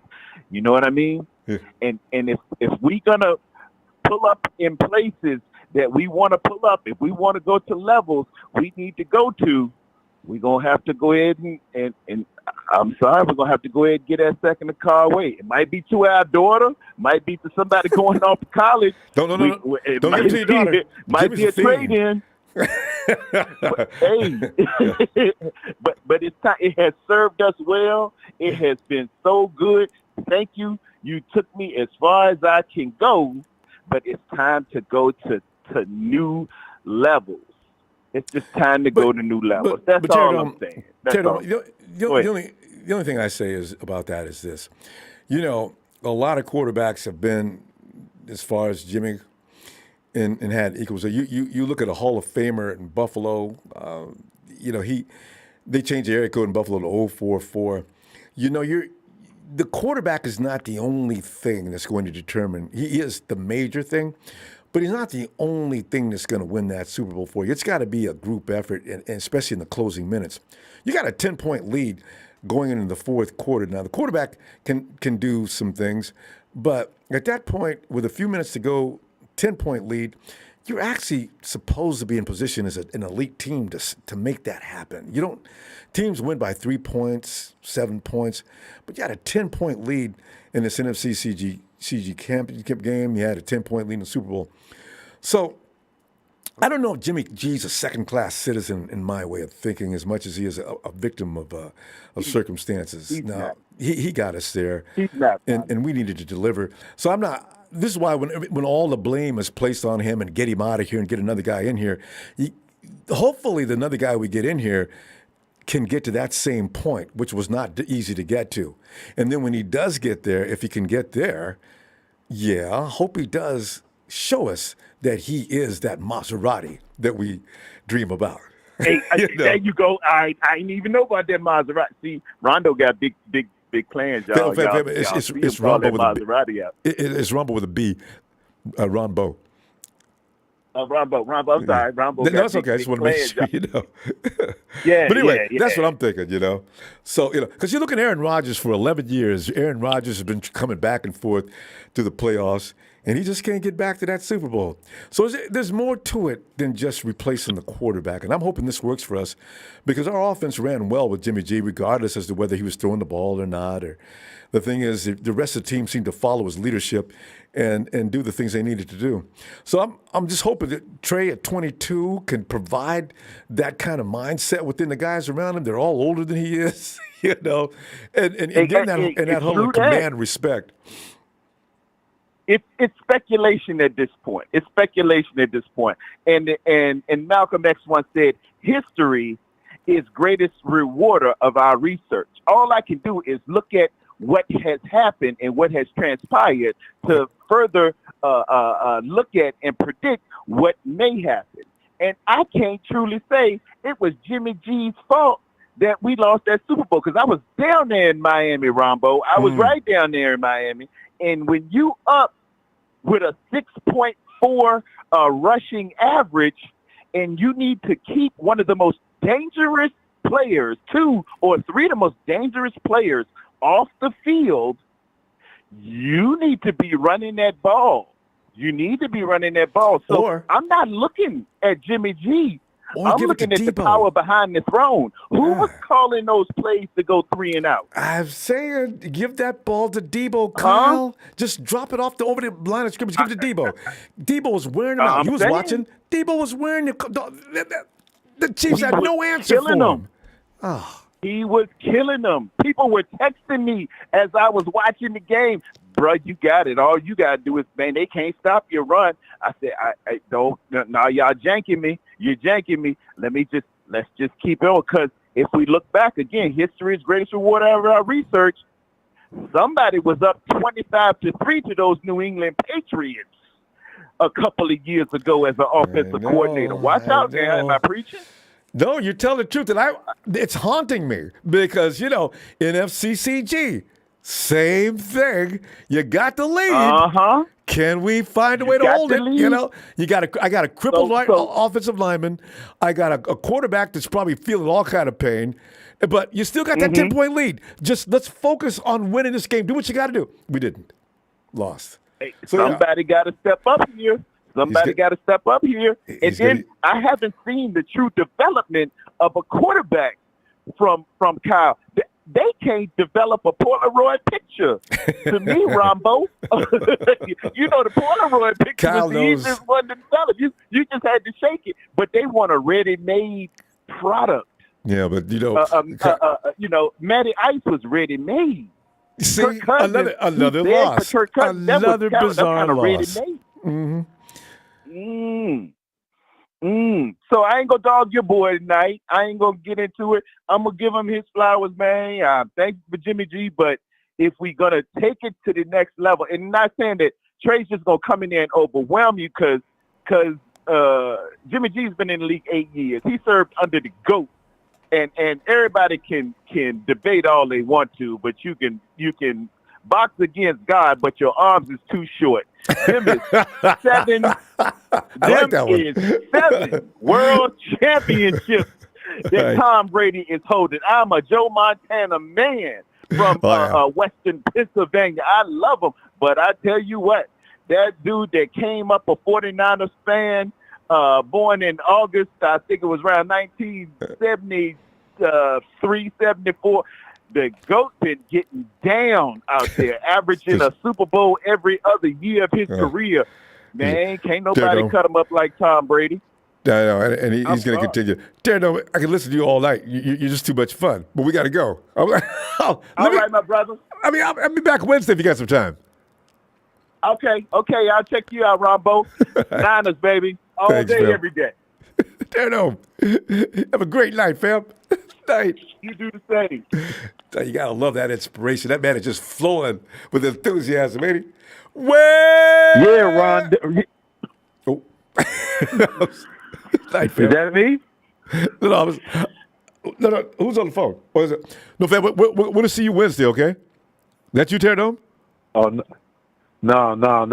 I was just about to say, yeah, Rondo. Man, I've been waiting for that damn correction for a long time. I've been in the chat like, man, what is going on? Read the damn show, man. It's just Rombo on the damn thing. He's all right. He got it. I got it. Who's that, Terradome? Terradome, yeah. All right, man. Okay, no, he's good people. Shout out Terradome. All right. Yes, he is. All right, man. Yeah. Well, it's a big show. Isn't it funny how the previous caller said that he was getting texts from people when he was at the Super Bowl that we were stopping the run, and all of a sudden blames Jimmy at the same time for losing the Super Bowl together? Which aspect of that really lost us the Super Bowl, Jimmy or us stopping the run? I'm a little confused by that. It's a thing. This is why I will never join that group. Jimmy gets far too much hate and blame. Jimmy Garoppolo everything that goes wrong. That Super Bowl #1. Yeah. Our run game, our stupid coach decided to stop running the football, and our defense got gassed. So if there's something to blame, it's those two right there. Big So, didn't you and I also talk about the fact that coach should have taken out persons out of that game and put Brunskill in. Parsons was getting breached on every. He got. I don't know what happened to him. He just got worn out and tired. They were coming through him like a turnstile. And I said, you know what? This is not going to work. And stop trying to throw the ball. Kyle Parsons is going to. And they have yet to continue. They have yet to address the right side of our offensive line, which is a huge concern. And I don't understand that. You took another edge. We need another edge like we need a rash on our ass. You know? It's going to be scary. Our defensive line is pretty stout. They're talking a lot about this guy, Nick Zach. Is it Nick? Nick Zacagel? What's his first name? Is it Nick or Zach? His first name is Nick. Yeah. Nick Zacagel. You know that clip Lombardi showed on him? That boy is vicious, though. I like him already a lot. If they put him at right guard, I'll be delighted. I want to see more of him. You know, you see the write-up on Nick. It's not good. They basically say he's just a big wuss. But I see that clip. Wait a minute. What are they talking? Look at that. The dude come running in there, and the dude, dropped him with like an elbow move to the ground and looked down on us. That's the guy? That's all I can say. That guy's vicious. I'll have to. I like him already.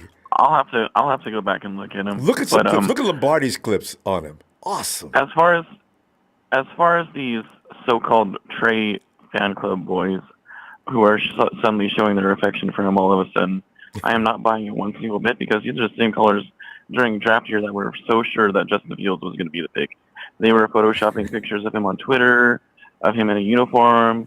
They were showing him and Kyle Shanahan all buddy together, and they were just that trying to piece puzzles.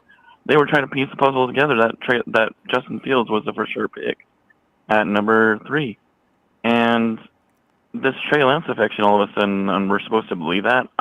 Get out of here, okay? You guys are. Don't even get me started.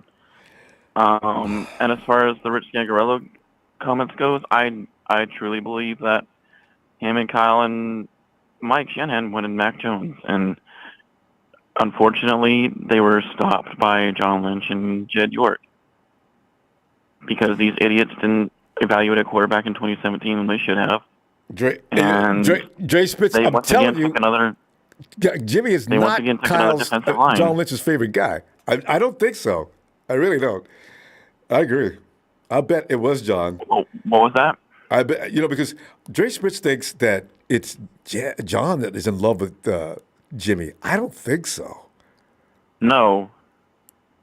Kyle was in love with Jimmy. He dated back. He spoke pretty highly of him back in 2014 when he was coaching Cleveland or something like that. Yeah, he noticed Jimmy before he went to. Actually, he wanted to draft him that year for the Browns. So. In Cleveland, yeah. Yeah.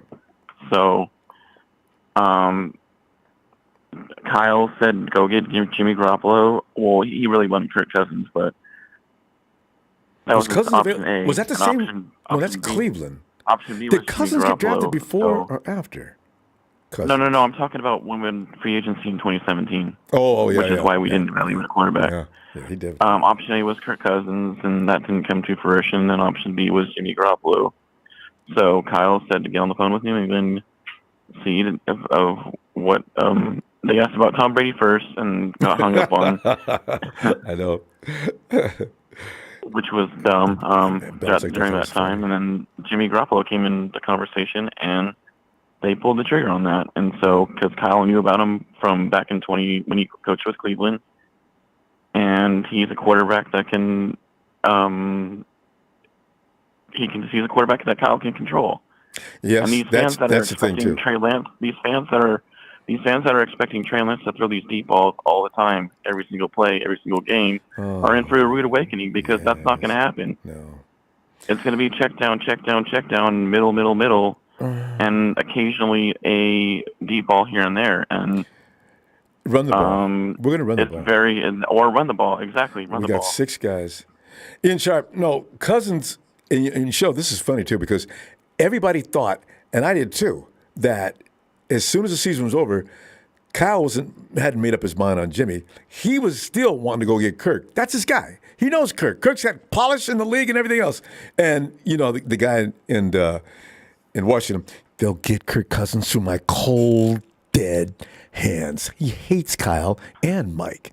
There's no way he's going to let Cousins go to San Francisco. I am surprised we pulled off the Trent Williams trade with them. I was shocked about that, considering the history they had with each other. Because the GM Snyder did and it. Kyle Shanahan. Yeah. So, and as far as Jimmy Garoppolo goes, if he's still on the team by training camp, that's a little alarming right there. Yeah, it is. And Very alarming. And then my theories that I've been keeping to myself may be accurate. Between you and me, our theories, yes. I've been keeping my theories to myself and to you. You know? Why am I keeping a cup of sugar alarming. and I'm cooking a stew? A veggie stew, a beef stew. Why do I have this cup of sugar here? Am I going to use that? What are you doing? Put it back in the cabinet and throw it away. Do something. You know? So, and as far as Jimmy Garoppolo goes, he's still on the team. So, I think Kyle is really hesitant of wanting to get rid of him because Kyle went with him. That's the bottom line. That's all. That's the only stat that matters is W. Screw the other stats that Papa Dragons was naming earlier tonight. One for one. Bob, God, Bob, that's one of the worst exaggerations I've ever heard from you. By the way, his career totals for touchdowns and interceptions were like 68-47, I think, something like that. I mean, you know. Altogether. God. So, and nobody pays attention to those stats really anyways, because he does anything good, he goes under the rug. That's not it was an accident. He didn't do that on purpose. At the end of the day. Oh, I know. So we'll I know. I love Papa Dragons, so I have nothing but love for him. No, the Pop's great guy. I love pulling his leg. So same here. Everybody else's leg on here too, including my own family that I know. I'm surprised Trey hasn't ran in here. Anyway, I know. So we're gonna go. I'm gonna tell you what I'm gonna do. I'll be back Wednesday if you got time. Always love to hear from you. All right. Shout out to the TNT fam and everybody else. All right, y'all take care. All right, fam. Night, Trey. A big show. And let's go. Hey, Tony.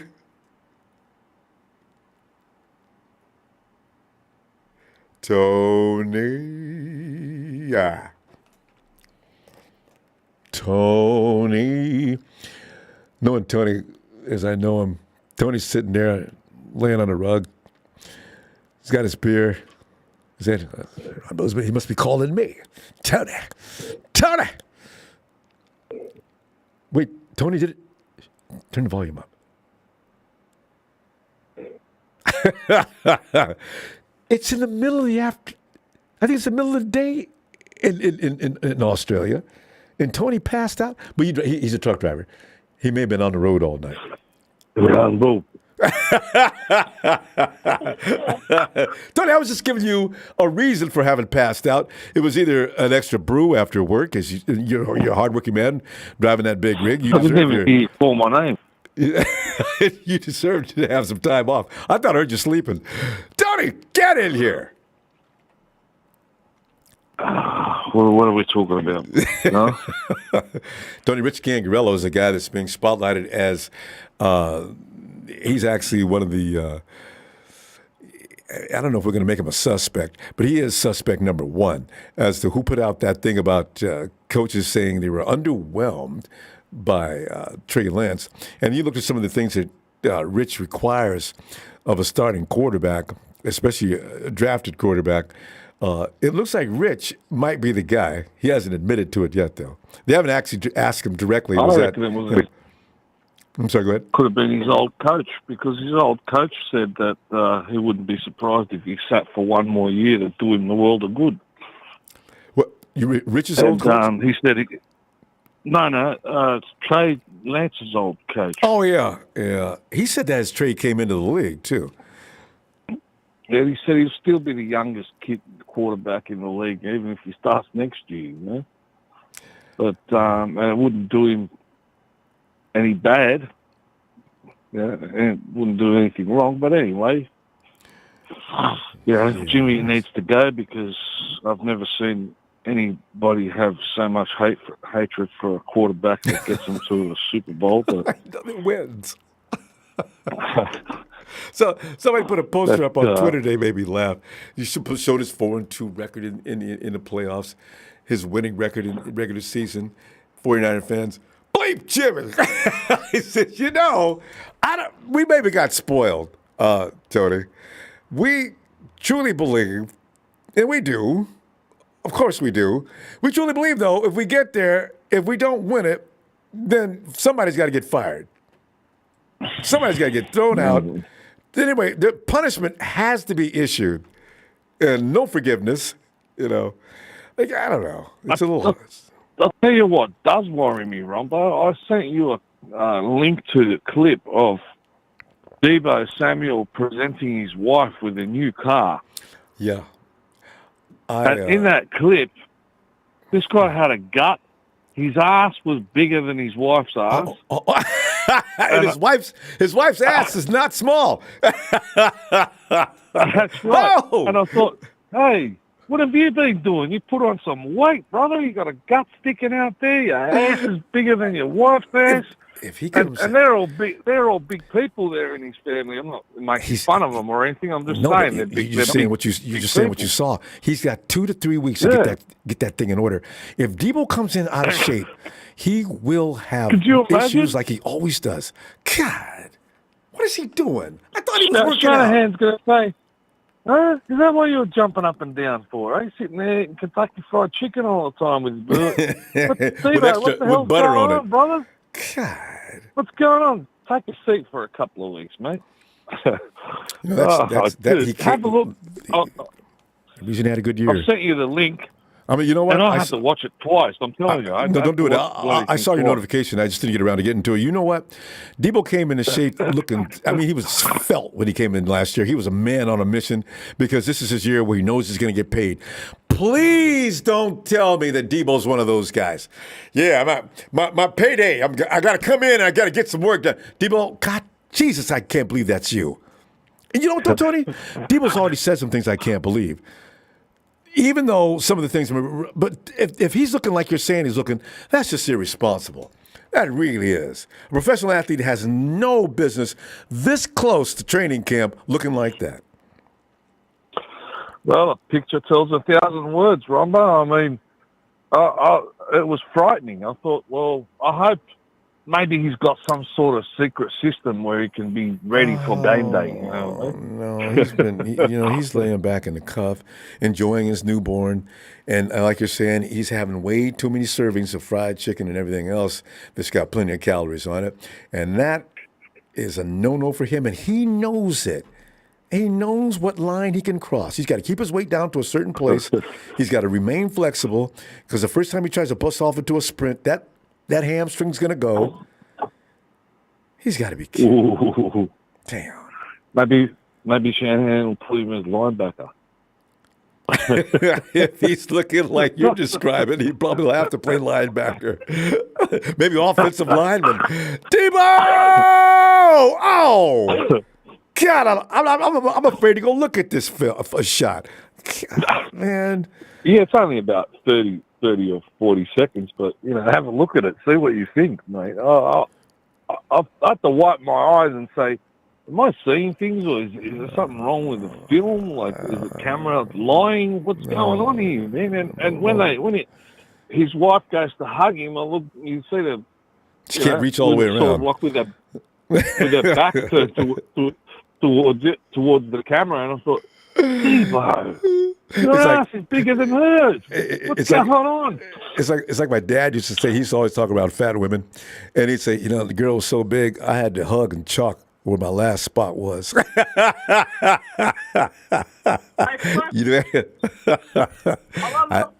have a couple of aunties that are kind of big, and they did not think my dad was funny.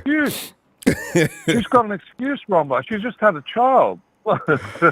No, you know what I mean? You're still quarterback. You're wide receiver 1, damn it. Remember that. That's what your business card says. Play the part. God. Oh, shit. You know what? I mean, he's got 3 weeks. You can post it on Twitter or something like that. I don't know. I'm going to put it up because I want everybody to say maybe we can get some comments from Maybe my eyes are no good. I don't know, but I can't wait to see this, and I love Debo, but God dang it, Debo, you got to be kidding me. So do I. Oh man, I love him too, but he's got. I thought He cannot be seriously, looking Ronbo, like that. I saw that and I thought, no, that doesn't look right. Maybe it's my eyes. Well, like Brian Culp is saying in the chat, well, Ayuk will be wide receiver 1. Debo comes in there because I know Ayuk's not looking bad. He's down south working out with Trey, and that's what you're supposed to be doing. I understand you need to get your money and you need to campaign for it, but in the meantime, you need to stay in shape. See, Debo's no child. He's 26 years old. Yeah. If they don't get rid of Jimmy, and creating all kind of problems. Man, I would really, really hate. I'm even reluctant to say this, Ronbo. If they don't get rid of Jimmy and Trey Lance makes a mistake or he gets injured and Jimmy's still there, oh God, I don't think he's going to see another snap for the rest of the year. Let the booze and screaming begin. but Tony, we're going to go. Hey, I'll see you Wednesday, okay? All right, brother. Check it out. Let me know what you think. I can't wait. Have a great day, fam. Oh, Thanks, God. brother. Cheers to everybody. Cheers. And see you in the next chapter. Oh, God. I'm Ian Sharp, D Boobs. Oh, my God. Here come the names. Raul!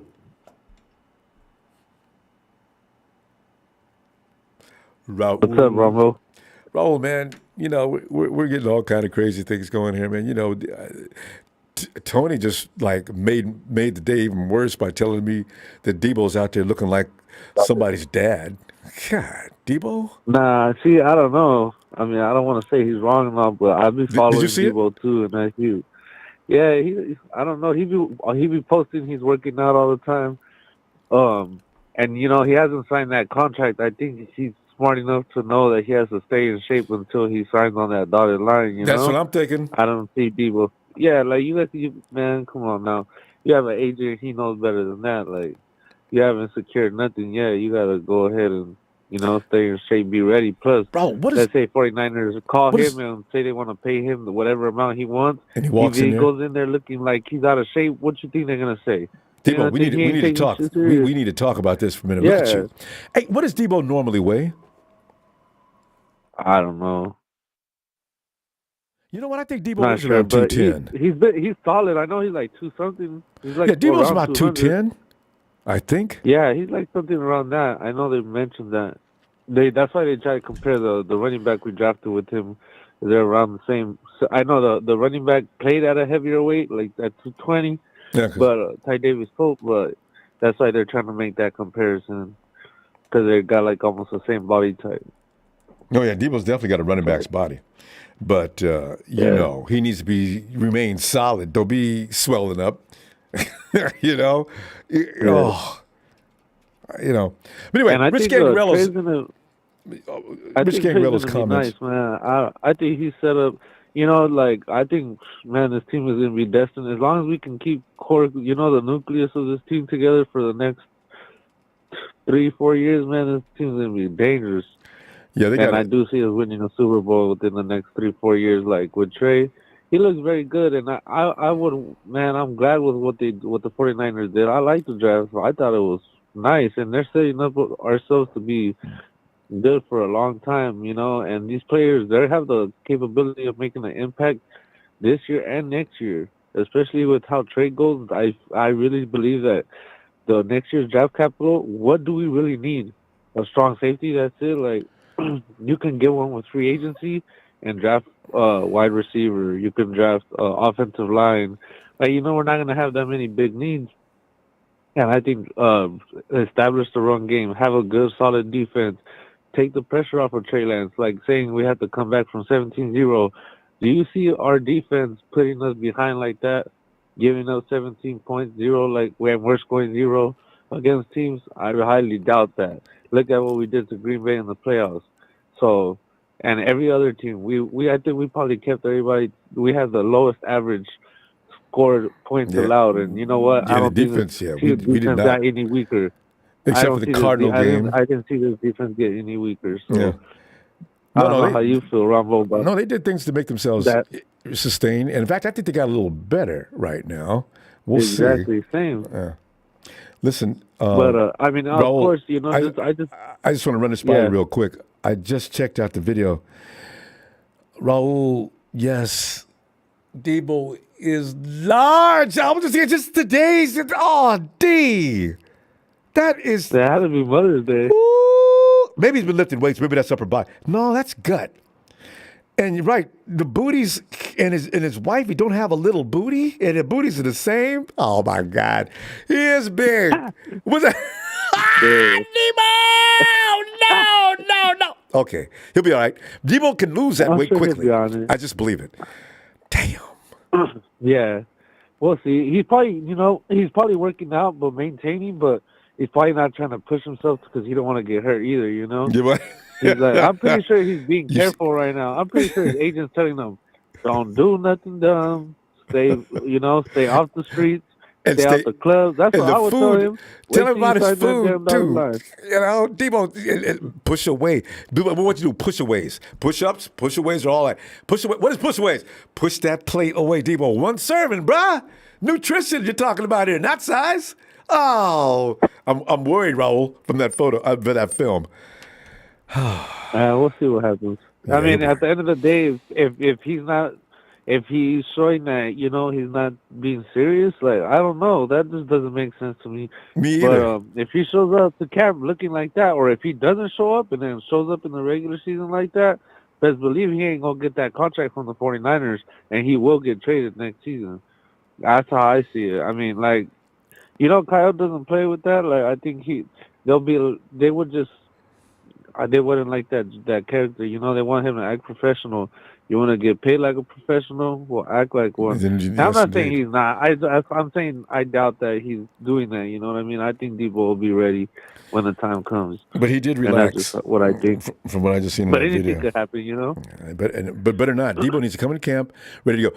Trey needs Debo. I understand him and Ayuk are working out down south, but you know what? Debo is the ultimate game changer. You got to get him the ball. I don't care what Ayuk's doing or anybody else. Debo is the guy. He's got to slim down. Man, I hope Trey can put up a game. I hope Trey can put up a game where he involves everybody in the same game. Debo, Ayuk, George Kittle, man, because we didn't really get to see that with Jimmy G. And I'm not a Jimmy G hater. And he did spread the ball around. How many times we see that he had 8 different receptions from 8 different receivers, stuff like that. Ayuk had 876 yards. Jimmy had Debo had 1,000 something. Ayuk got the ball. And it's the way they ran the scheme. Ayuk ran a lot of decoy. Debo was the guy last year, period. So you're going to see Kyle run his offense the way he wants to run, and whoever's quarterback's got to do what they do in practice all week. So if you think it's going to change next year, it will be because Kyle changes it, though. So that's the only thing. But we'll see. Yeah. But all right, Ronbo, I know there's people waiting. I know, yeah, but I figured I was going to let you go. All right, Ronbo, have a good one. When are you going to be back? Wednesday. All right, man. All right, be looking for you, All right, Niners, shout out the fam. Hit them lights. All right. Thanks, fam. All right, Ronbo. All right. Yes, sir. There we go. Hey, Tony in Atlanta. Tony. Ronbo, good evening, sir. How are you? I was doing fine until Tony, I went and checked out his clip because as soon as you start talking about Debo, look, you know, he's got wife booty. Then I said, oh, no. I looked over, he does. And that T-shirt is not hiding that roundness of that stomach. She's jammed. Oh, my God. Frank, just, let's see. What's the title of that? Debo gets her girl a new ride for Mother's Day. Yeah, Debo gets her girl a new ride. Just as soon as you type in Debo gets her new girl for Mother's Day, you'll see the video and you'll be like me, like, damn! Okay, anyway, Tony, you know, let's get my mind off of that. That's scary. I mean, it really looks bad. Time to get back to work for Debo. Time to get back to work right now. Oh, Taylor! Tony, I noticed something about today. I noticed in my notifications, Atlanta is doing something interesting today. What was that?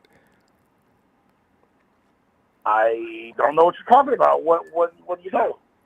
You guys have just. I'll get it tomorrow. I had it on my notifications, but I don't have my notifications here. But I took. But I can't wait to ask Tony about this, and I forgot to click it into my notes.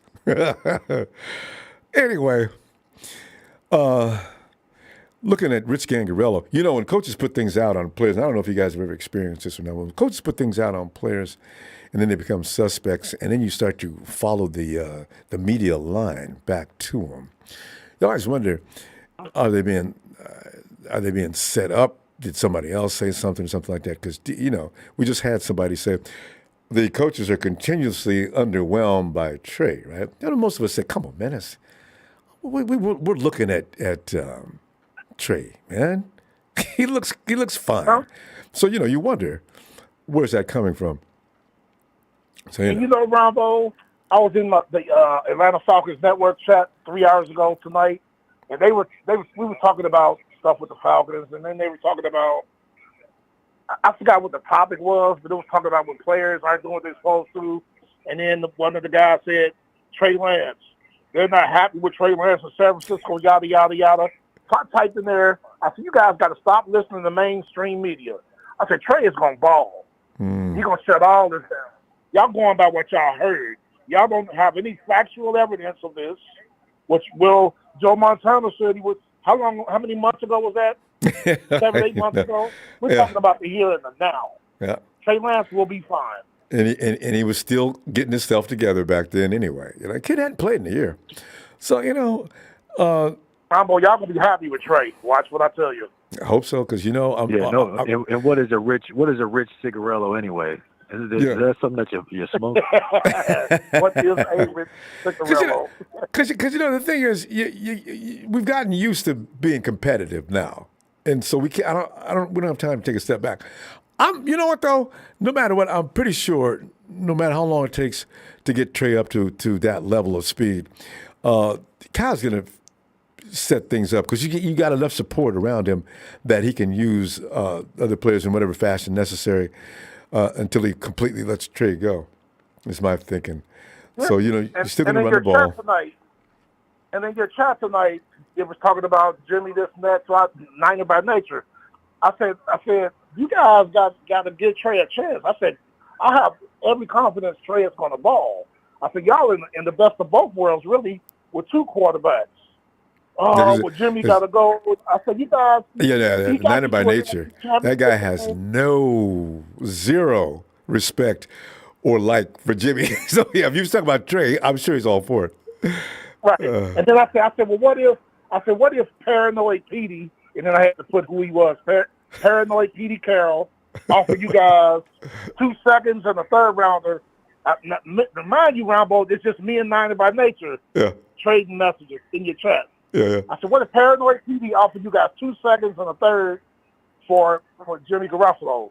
Oh, I'll take that in a minute. Yeah. Ronbo, 3 other people chimed in on the conversation. We'll take that in a minute. I said, see, that's what I'm talking about. No, y'all just want to get rid of the guy like he's nothing. Stupid trade. You do not send him to the biggest rival we got.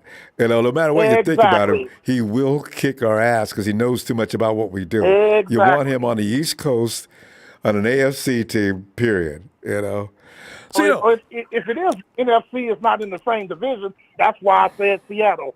And Ronbo, they just started chiming in. Yeah, get rid of him. I'll take that. I'm like, oh, my goodness. And also, especially with Cheat Carroll, because he uses our guys as intel anyway. And he'll sit there and they'll sit Jimmy in a room and they'll be taking notes. Boy, 3 or 4 guys writing everything down. So do the Hawks even have 2 second-round picks? I don't know. I was just hypothetically throwing that out there. I'm laughing at that. It's like between the Rams and the Hawks, ain't no more first and second round picks. I don't think for a long time. So, that's hilarious. I'm looking forward to the rookie camps this weekend. I'm really excited about Algiers, our running back. I'm really excited about him. And for that reason, I can't wait to see him. Yeah. Yep. Because I saw that video of him. I said, yeah. 23 touchdowns this year? Yeah. Because our offensive line, it's time for our offensive line to gel.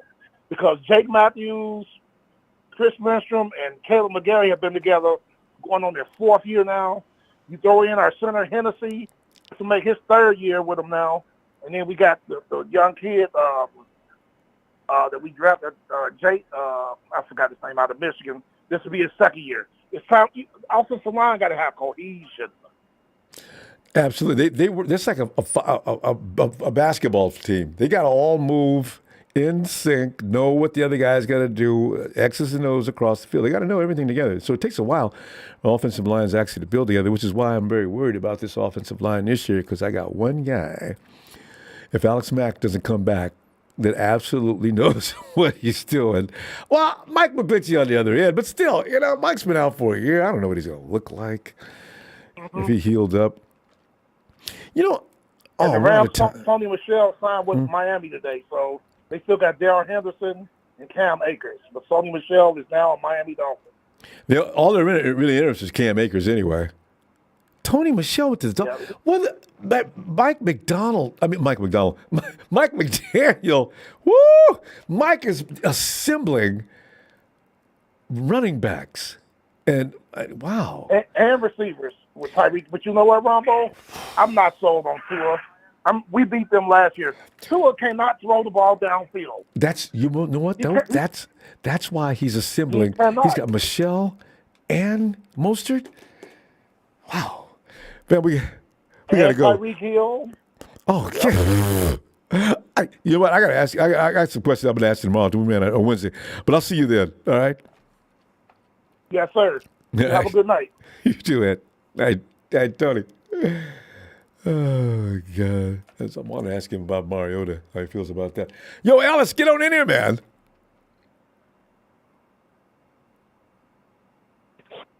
You. Well, as you know, we have a suspect. His name is Rich Scangarello, and the evidence does point toward Rich being the culprit of that little nasty note he put out the other day. And, so, what are you thinking? Rich has laid out what requirements he has for kids coming out of school. So, Yeah, nobody cares. Nobody at this cares. point. Yeah. But when you do that, though, all about. It has a spreading disease-like effect, So as soon as you put that out there, you hear Tony, right? Yeah. Over in Atlanta chat, they talk about 49ers ain't satisfied with Trey. And see, here you go, These are how these things get started. Yeah.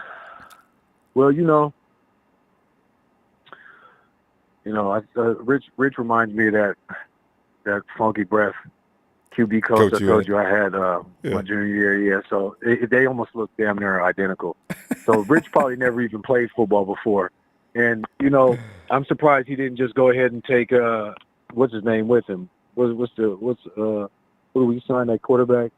I'm surprised he didn't take him with him, since that's one of the reasons why I thought that we hired him, is because he was working with Nate Sudfeld, right? Nate Sudfeld, and was that in Philly? Hey, Rich was in Philly. That was him in Philly. Yeah, he's the one who brought Nate to San Francisco. Yeah. So I'm surprised he didn't take Sudfeld with him. Maybe that's why Kyle ended up signing him, because he wanted to, keep him for whatever reason. But I mean, well, he couldn't. He went to Kentucky. He went to college. So he's not in the NFL. No, yeah, right. That's right. He got demoted. Okay. Yeah. Yep. Well, he probably still tried. Yeah, we're gonna flush Mr. Cigarello down the toilet. Nobody cares, man. His opinion, it only holds value because of his position he was for the 49ers last year. But nobody gives a damn about that. I personally don't. I don't. Anybody acknowledging what he has to say is only just making it harder for themselves to see the reality. We saw the tape. We watched Trey. I mean, you watched all the other rookie quarterbacks that came on last year.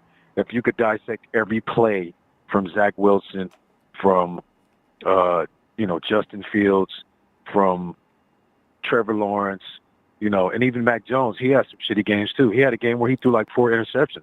Yeah. That was just in one game. He had a real bad game. He had an overall really good season. He got rookie, he got that, he was cemented, after the long haul of the whole season. But these guys had some terrible games, like disgusting. Yeah. So and it's to be expected. Are we using them as the measuring rod when we look at Trey? Because if we're looking at that, and Trey only had 2 games, Trey surpassed all of them, and he really had some pretty good damn numbers for just those 2 games that he was in. And momentum wise in those games, we had actually some good things that we all pretty much saw. And I mean, two games to say or to just completely try to say what Trey is or isn't after playing 2 professional football games is absolutely ridiculous. Yeah, no, we don't have enough. We don't have enough. That's not giving him a fair shot. Even next year, even after next season, it wouldn't be accurate to come to any conclusions on what he does, because I mean it's going to be rough. I mean the schedule's tough. What about the others? And look at the other rookie quarterbacks. Are they getting attacked like that? No, because they're saying, well, it's their rookie season and so and it's very light, the discussions that they have on these other guys, and they all pretty much play full seasons. Mm-hmm. And they all pretty much play like shit except Mac Jones. So, I don't care about what anybody has to say about Trey. And, if, Kyle's playing, he's playing games behind the scenes. He doesn't want to name the starting quarterback yet. Everybody wants things to be catered to them. But at the end of the day, I don't give a shit about any of that. Yeah. Even Grant was saying, "Oh, Kyle, we need you to name, we need you to name him to be the starter." And it's like, well, I mean, it would be nice, but it's not that big of a deal right now. You know what I mean? Let's just let things flow the way that they need to, because we're not gonna base what we see in Trey or where we're seeing Trey at right now with only having 2 professional games under his belt and not really getting the opportunities that he was entitled to, and that his other rookie class, QBs, received last season. So I'm not tripping on that. Those other guys, though, they came into very bad teams. So Trey is going to be under the spotlight because, last year with the accomplishment we had, Jimmy would be the first quarterback. I'm trying to remember the last time a quarterback got dropped after going in MCCG. So that's why that's going to put Trey under a lot of pressure. That's why Kyle is probably going to make sure that he runs an offense where it keeps Trey out of harm's way until he gets him up to speed. You don't want to get him in there in the pressure situations because, like Rich Scangarello was pointing out, Trey's not been in those kind of pressure cooker situations, even from college football. So in the pros, you're talking about amplifying that about, 10, 15-fold? So, he's going to learn that stuff. He needs those experiences. But he's going to learn on the job. That's the only way. That's the only way he's going to be able to get that. Which is why, Kyle's going to be like, well, you know what? These guys around here have been used to winning. I got to find a way to make sure they continue to win, while at the same time I got to bring Trey along. So it's going to be interesting to see how he juggles this whole situation. And because the 49ers cannot have a losing season next year, because that would point toward, did they make the right move or not? And no matter how anybody cuts it, that's what's going to end up happening. Yeah, by default. It just comes with the territory. Yeah. You know what I mean? And so he's got his work cut out for him. So hopefully he's, really putting it together, because he can't afford to have a lackluster season in our schedule. You know what I mean? There's just a lot of things that don't work into the favor of having a lackluster season. And I mean, us getting handled with the schedule that we have, it's not going to make things any better. Yeah, man, we got our work cut out for us for sure. So we got to come with it. Yeah. So we got to come with it. We'll get it. We'll get it. Our defense is still. It's going to be good. Our defense is still going to be sound. So I'm feeling good about that too. Now let's go. Yeah, and the excitement from the momentum that the offense will display, we're going to see a lot of exciting things this up and coming season. That's my beliefs. And, we'll just be able to piggyback off each other, the offense and the defense. And hopefully it'll make it good for, some incentive and some extra boost of energy. We'll be good. We just got to get Debo to lose that weight. Hi, Oh Phil. yeah. Debo was over there looking swole, huh? Way up. How you know what's cold? Is he got on that video and he was eating the grapes and he was saying, I can't drink no, love to have me a fruit punch, but I can't have no fruit punch because Right. nigga, we know you was drinking a fruit punch off camera. Anyway, I'll see you Wednesday. peace and love. Yeah, peace and love, family. Shout out to the Niner faithful. Make sure y'all hit that like and subscribe. You know where you at, man. Wipe your feet.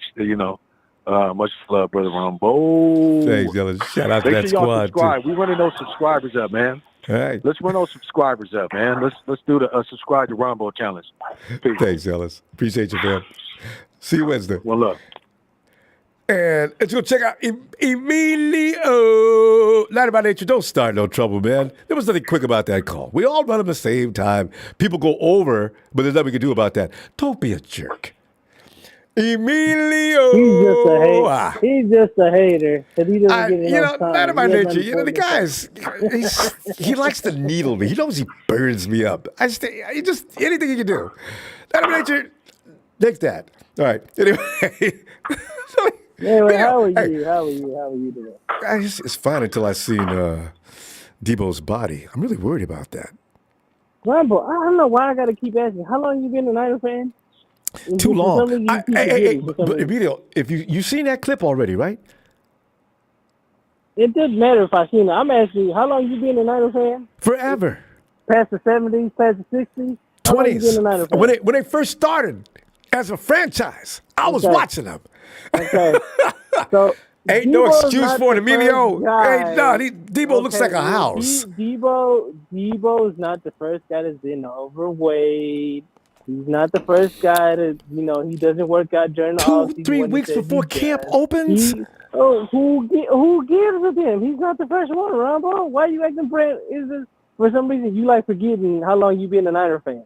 That's why I don't care. He could be overweight. He could be a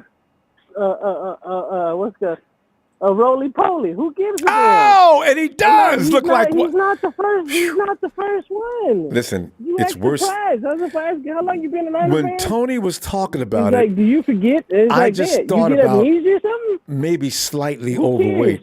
If you see Debo looking like Trick Williams, like I just did, you'll know what I'm talking about. That was frightening. Well, he's not the first one to do it, so I don't know why you act shocked. We won Super Bowls with players that don't work in the offseason. He came in, Emilio, the boy came in last year looking svelte, ready to roll. This is not normal. And the year before that, when he got hurt, he was overweight. Yeah, he was. What is the difference? This is why I said Debo does not need to get paid right off the top. It's not his first rodeo. It's not the first time he's done this. So this is why I said people need to pay Debo. No, I got it. You better jump on the Rich Scangarello story before you run out of time, though. I got it. He'll be ready. He better be. Who gives a damn? Scangarello, you worried about Debo. Like I said, John Taylor was one of the main ones. We won Super Bowl with John Taylor. He wouldn't work out during the offseason at all. And then when it comes during the season, he would lose his weight and we have a Super Bowl. So Debo's not the first one. See, the thing is, John Taylor didn't. When you see Debo, you know what I'm talking about. Debo looks like Shaq at the beginning of the season when Kobe Bryant used to get on him about not working out in the offseason. Huge. And what would Shaq say? I'll work it off during the season. Yeah. You're going to work it off during the season. You'll be dragging ass for what, the first 3 months? No. No. They got like a month or two before the season starts. If he wants to be a part, all that matters that he will take the time, week one. Y'all keep on playing Jimmy. We don't got to play Jimmy until week one. So who gives a damn what Jimmy's got going on? Like I said, Scangarello is just hurt because he got fired. That's his problem. He did get fired before March, didn't he? When he was on that podcast. Exactly. He's just trying to put his 2 cents in, trying to make the 49 look bad. So it's a bunch of dudes getting upset for no reason. They're in their feelings. Oh, 49ers caught me, so I'm going to make up a lie, whatever. Oh, Trey Lance don't look good. So I'm going to just say, he doesn't look good. They're not happy with him. Well, you know what? He never said it in that podcast, but he wrote down, or they quoted him on some things that he thinks a quarterback should be like coming out of school, right? And then everybody looked at Trey, and everything Rich was talking about, Trey hadn't been through or hadn't seen. And so, therefore, Rich must be the one saying that this about Trey. It may be false. He's just upset because you got fired and Brian Greasy took his job. That's what he's mad about. Of course he's going to talk shit. I would too. Maybe if I felt spiteful. You would, wouldn't I'm you? going to talk shit I about know the you would. 49ers. No, what's the difference? That's all he's doing. Come on, Ronbo. Like I said, you talk to people like me on here, you should know by now. He's just mad. He's just being spiteful because he got fired. That's all he's doing. At any rate. Yeah. What else you going to do? Oh. Honestly, if Shanahan and Lynch didn't believe in this man, they were like, damn, we made a mistake. We're going to write it out. Come on now. Like I said, we see there's potential in Trey. If there wasn't, it's just, all of a sudden just one person, one coach says something. Oh, he's not ready. How? We see he has potential. He has good enough potential to try to win some games. There's no way, no how. And all of a sudden, some quarterbacks shine their rookie year, some don't. Some take 2 to 3 years. And this is Trey's second year. They'll give him time to learn. Still his first.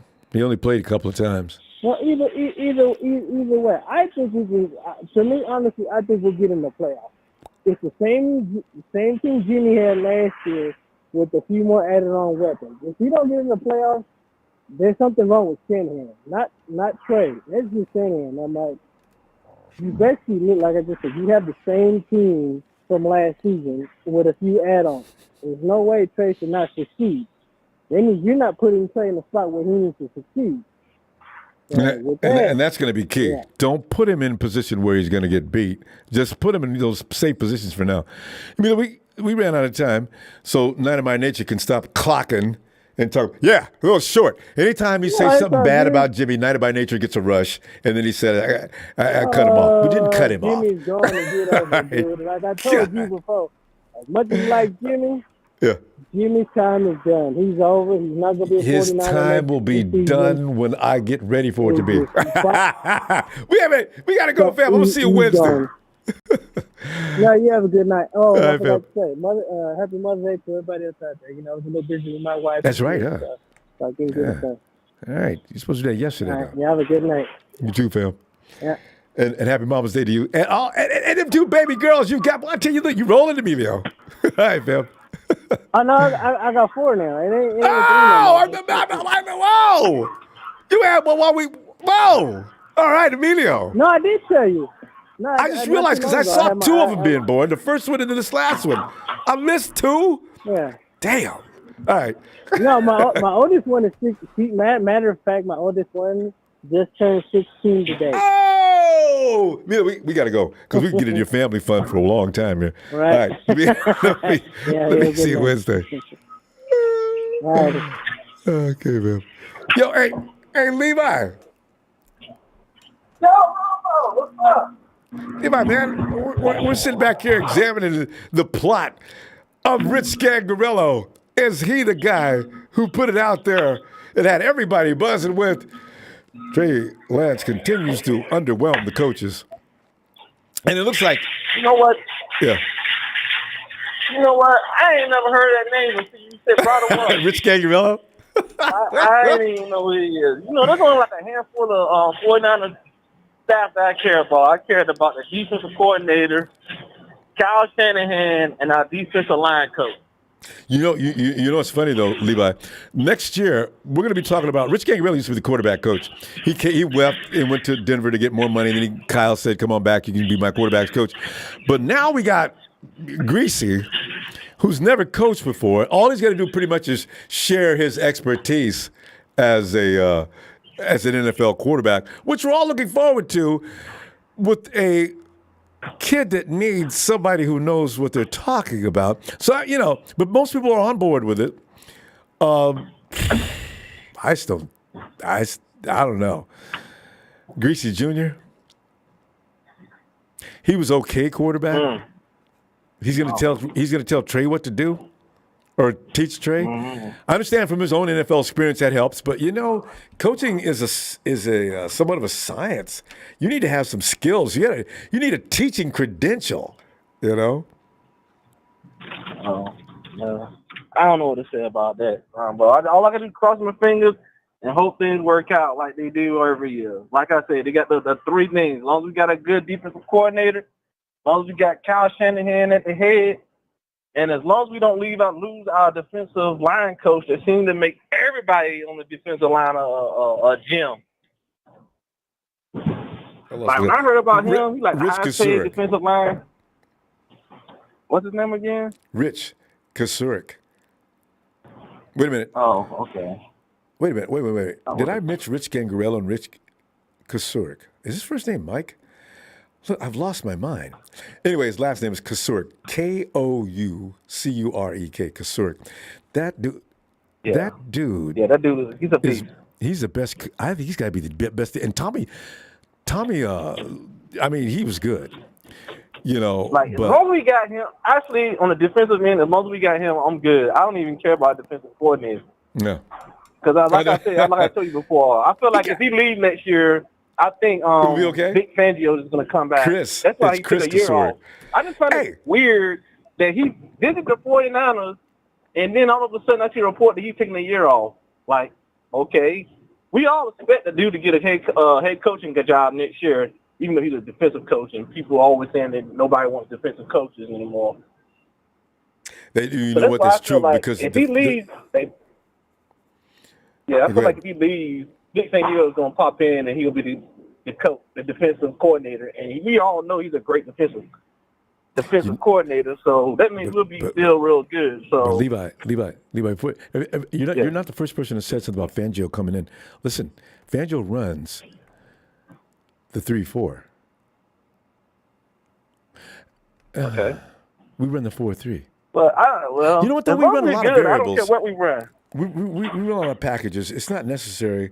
Fangio, being the brilliant mind that he is, he can probably do what the 49ers are doing. D'Amico's out there running. We have a base 4-3, but we do so many different things. So, you know, maybe it's okay. Because Fangio's brilliant. I mean, wasn't Denver's defense pretty good last year? It was damn good. Fangio was running that defense. Then. They look good. And he won't even focus on defense. You know? So if he comes back, he's just gonna focus on defense. You can bet as long as we got him and I got a defensive line coach, they gonna still be great. They might change it. Cause they changed it with Robert Saleh a little bit. They changed Robert Saleh's system, and we still were great, won't we? No, as long as we got a good defensive coordinator, there ain't nothing to worry about. Yeah, the base defense is only 4-3 because we got Nick and Eric, and see, it's Nick, Eric. I was going to. Oh, you got Javon, 1, 2, 3, and this year the fourth guy. I don't know who's going to be in that other edge, but that's our base package, right? So we're going to attack from that most of the time, unless we're doing something else, you know. So that's where Fangio. He's not a lot of experience. I don't want to say Fangio's probably equal to the task. And if we think we like what D'Amico's doing, what Fangio would be cooking would make us even more crazy. Fangio probably could do the 4-3. He just likes, he prefers 3-4. Oh, well, at the end of the day, I don't think we really care what position as long as it works. And they're both good defensive coordinators, so that's that. But what I really wanted to talk about was, I know y'all was talking about the Super Bowl, and I hate to be like my boy Skip Bayless and say, I feel like I be watching a different TV than everybody else. Because when I look at 6.1 rushing yards, it's like we just had a handful of plays, those Deebo Samuel trick plays that was giving like 20, 30 yards. Kansas City was stopping the run. They were disciplined. Like when we ran, we'd get like 1 or 2 yards. It wasn't as good as it was against the Vikings and the so just running the ball. I was more mad because Kyle Shanahan won't call a trick play. I'm like, dang, that's how we were getting it. Don't you got a couple more trick plays up your sleeve? And Levi, not only that, you could have just dumped the ball. It's a screen pass over to Deebo. They couldn't do anything with Deebo that day. Kyle. Yeah, just like you like to do. That's why I say Get plays, the ball in Deebo's hands. In the round thing. Yeah, just do one of the in-around jet sweep things. Anything. And Deebo would have probably got a first down, and we would have did it. But you did some basic runs, and Raheem mostly couldn't get through it because they played discipline. They weren't like confused by your I guess your misdirection plays. So I was more mad at that. I didn't blame Jimmy. I mean, yeah, he didn't make a couple plays. You can give him part of the blame because he didn't make the throws, but he was I put definitely more blame on Kyle Shanahan. Jimmy's part of blame, but laying it all on his feet, I don't. I always wince when I hear that, But he had some blame to do, but so did Richard Sherman. Yeah, because he didn't make those passes. That was his blame. Yeah, and so did Robert Saleh. When Jimmy Ward said, "Yeah, they ran that play on us 3 times." Well, damn it, Robert, Jimmy, why in hell did you allow that to happen 3 times? Okay, it's too late. Levi, we gotta go though, fam. Let's see you Wednesday, okay? Oh yeah, I heard your stuff about Debo. I'm like, dang. But and my thing is, I'm like kind of surprised that you're surprised about Debo's behavior. Didn't you see the kind of free spirit he was in the regular season? Fam, I guess I don't know if you was like the person you see the girl be all nice and pretty, that you just don't see any flaws until you. I know what you mean. We got to get into it Wednesday because that's a whole other subject, and we may do that Wednesday. Debo Day. That film really shocked me. Anyway, I'll see you Wednesday. The last thing, let's trust the 49ers. Trust the process. I see you get frustrated a lot easier. All right, I'll talk to you next time. All right, looking forward, Levi. Hey, Eric. Yo, what's up, Ronbo? Eric, man, I haven't heard from you in a few days, and did we talk last time? We heard about word out from that guy Lombardo saying that the 49 coaches were underwhelmed. You can't throw things like out there if you got a blue check next to your name because it makes people think, where the hell did that come from? And then you wonder about, is that fact or fiction? Now, they still hasn't been fully proven yet, but the culprit could be Rich Scangarello that said a few things in a podcast that made it look like he wasn't on board for drafting Trey in the first place, due to the fact that he didn't pass all the check marks. He didn't check all the boxes for Rich when they drafted him. And you know how we all had that conversation about Kyle wanted Mac Jones. No, that's not right. Kyle wanted, maybe John wanted Mac, but Kyle wanted Trey. You know how we went back and forth for days, and everybody thought that really Mac Jones was the guy. Kyle got talked out of it. So, now you hear this, and you wonder, was Rich Scangarello in on the conversation when they were trying to draft as well?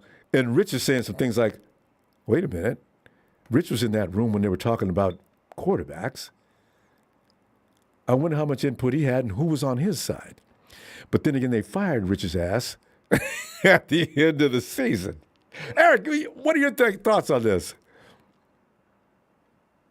Well, to me, this guy, he doesn't matter. This guy doesn't matter anymore. No, it really doesn't. To me, he's on the team.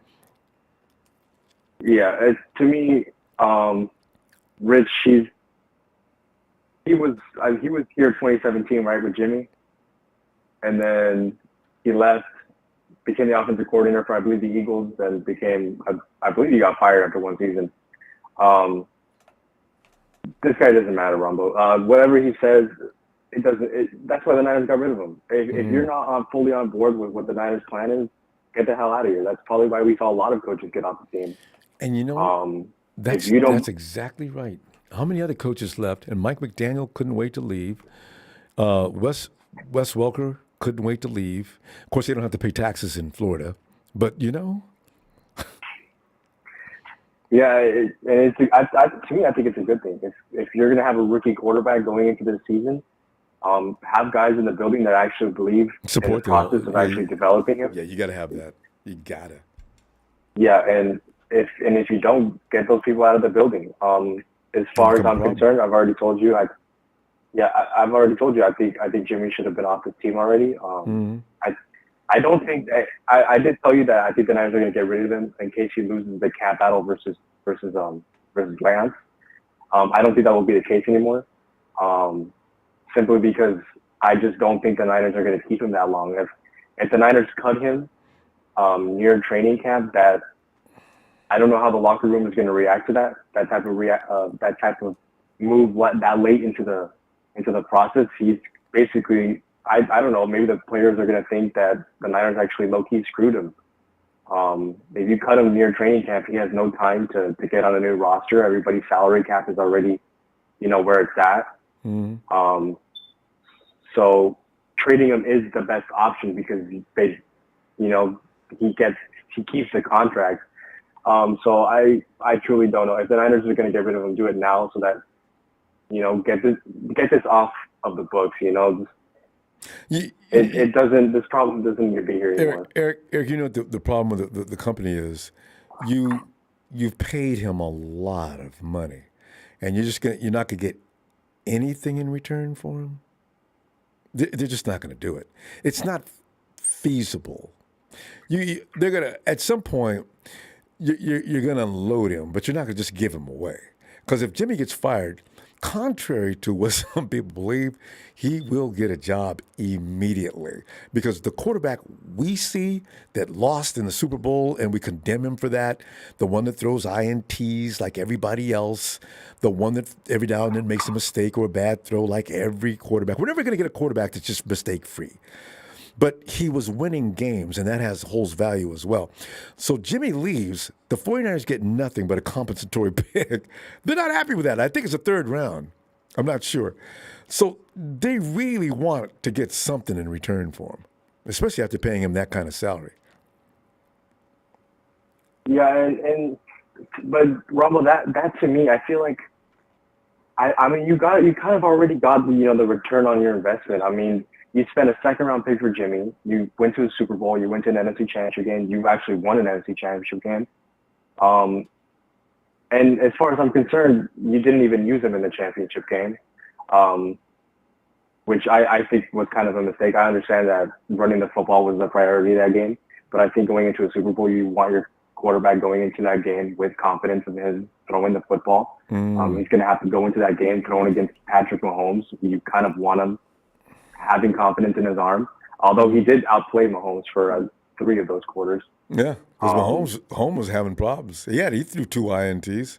So, the thing is, Jimmy Garoppolo is not, I still don't believe Jimmy Garoppolo is nowhere near as poor as a lot of us think he is. I really think if he was given the ball and got in rhythm, like some of these other quarterbacks, like Dak Prescott's throwing the ball all the time, you got Stafford has free green light throwing the ball all the time. I'd like to see Garoppolo in that situation because when he came to us, that's who he was. And then Kyle made him learn my offense. We run the ball a lot here, Jimmy, and you'll get several throws during the course of the game. But mainly, I want our run game and our passing game to be an extension of one another. So that's why I give Jimmy a lot of credit too, because Jimmy went along with the program, and we won games. But I still think he's a different quarterback than what we're seeing. He played a role. But as far as people thinking he's a bad quarterback, I don't think so. We're going to see when he goes to his next team. Yeah, no, but by no means I don't think Jimmy is a bad quarterback. A lot of people The do. problem with me is his decision making. There's parts where I don't like where he throws the ball. Like everyone talks about the missed throw at the end of the Super Bowl. I'm pretty sure the play before he nearly throws a pick 6, I believe. That I think Kendall Fuller drops. People forget that play actually happened. I believe he was in the Seahawks game. He threw a couple, dropped interceptions that could have easily changed the game and made him even look even worse. And which happens in a lot of games. I've seen that happen before. See, we always point at things that are not unusual. And also that last pass in that game, that was a Hail Mary that didn't work. So, he should have threw it out of bounds or gave himself one more shot, but still. Anyway. Yeah, and I'm hoping that with Lance, these situations don't come up. Pretty often I've noticed that with playoff teams, that there's always these certain struggles that in the offseason, they always come up again. Like with the Cowboys, it's always coaching. It always kicks them in the playoffs. With the Packers, it's always this disconnection with the quarterback and the staff and the coaching. Eric, we got to go, but I promise you, there's not going to be perfection. There's going to be the good breaks and the bad breaks. They're going to make mistakes, but at the end of the game, it's who wins. You can't condemn a player on every mistake. It doesn't matter. If they lose every game because of mistakes, okay. But you can't win like that and then hold that one guy responsible for anything. Not really. Because Stafford won the Super Bowl, and he throws INTs like most people throw touchdowns. I mean, it's ridiculous, but he gets away with it. It's just the way it is. Yeah, and my hope is that people don't hold Lance to the standard of an elite quarterback just yet. Hey, I really hope they don't. Nobody gets a break. Jimmy got barbecued. Lance, who has a problem next year, they're gonna barbecue him. I'm gonna be here defending him because I hate that.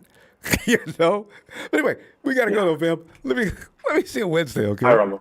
All right, fam. All right, I'll catch you later. Looking forward. Yo, B Ham. Ronbo. B Ham. Ronbo. Yes. I done fired me one up, Ronbo. Oh no! Oh man, Ronbo. Listen, man. Scenario I see. We're not just gonna cut Jimmy Garoppolo and throw away $25 million. Some people cannot grasp that.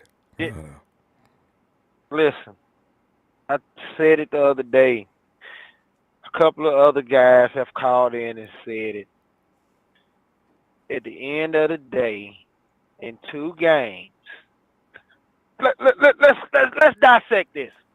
Let's dissect Jimmy Garoppolo for about We always do. 45 seconds. For Okay. 45 seconds. He came from the Patriots, correct? Yeah. Okay. Matt Castle went 11-5 that year Tom Brady got hurt, right? True. He didn't even win a playoff game. Everybody that has came up under Tom Brady, when they was at the Patriots and they had to fill in for Tom Brady, they looked damn good. Left the Patriots, they looked like fucking bums. The Jimmy program. Garoppolo is the only quarterback who has left the Patriots and still is a winner. Period. You cannot argue that. The facts, They do. you can sit up and say the team this, the team around him. Okay. When he wins, it's the team around him. When he loses, it's his fault. It's his fault. Now, I heard a guy, before I was linked in, probably about 3 or 4 guys. He said, he just said this, Ronbo. If we go out there and don't make it to the playoffs with the same team that we just had, it's going to be Kyle Shanahan's fault. Guaranteed. Not Trey Lance. I've already got that prediction. Now, That's why I said we got to go back to where we were, or Kyle's going to get grief. Listen. Kyle can call the plays. You may not like the plays. Like that's the only thing somebody is gonna be able to say. Well, he shouldn't have called that play. Yep. Quarterback in here that everybody got the quarterback in here that they want. And if Trey Lance is out there quarterbacking, Kyle, you call the play, but at the end of the day, the quarterback is the field general. Yep. He has the option to change the play if he feels like or think that something is wrong. Period. You're the field general. So if Trey Lance don't go out here and get it right, what if he is throwing interceptions? What if we are up 10? I wonder. What if we are up 10? Yeah, what if we are up 10, just like we were with Jimmy Garoppolo in the fourth quarter of 2 games? We're up 10, and the defense, for whatever reason, crumbles, and Trey Lance go out here and lose a game or go out here and throw a bingo. I wonder if they're going to hold Trey accountable. No. The same way they're holding Not the ones that hate Jimmy right now. No. It'll be the defense's fault then. I want our team to win, Ronbo. You and Do me I both. believe Jimmy Garoppolo could take us to the promised land? Yes. Do I believe Trey Lance can take us to the promised land? It's a big question mark. The man has played 17 games as quarterback in his whole, 19 games. I'm lying. He has played 19 games as quarterback in his football career. He was a safety in high school. He played 17 games in college as a quarterback, and not the SEC or the Big Ten. I don't even know what division North Dakota State is in. So come on, man. Hey, I want him to do good, but not at the expense of us having a losing season. He is 50-50 right now as an NFL quarterback. Thrived and talked about how he never threw an interception in college, and he done threw plenty of bingos in the pros. We don't know where we're getting. We only see what Jimmy Garoppolo has done, and Lord behold, please, what I think gonna happen with that Ronbo, I think Jimmy, if anything, will be traded before the trade deadline. They're gonna try it. They're gonna try out Trey Lance if we're having a good, showing with him. They're gonna just try to unload Jimmy by the trade deadline. And all this talk about they have to keep Jimmy on it because you know what? If he goes out there and gets hurt, we got a problem. So trade starts, no doubt about it. If he gets hurt, we're done. But you know what really worries me? Yes.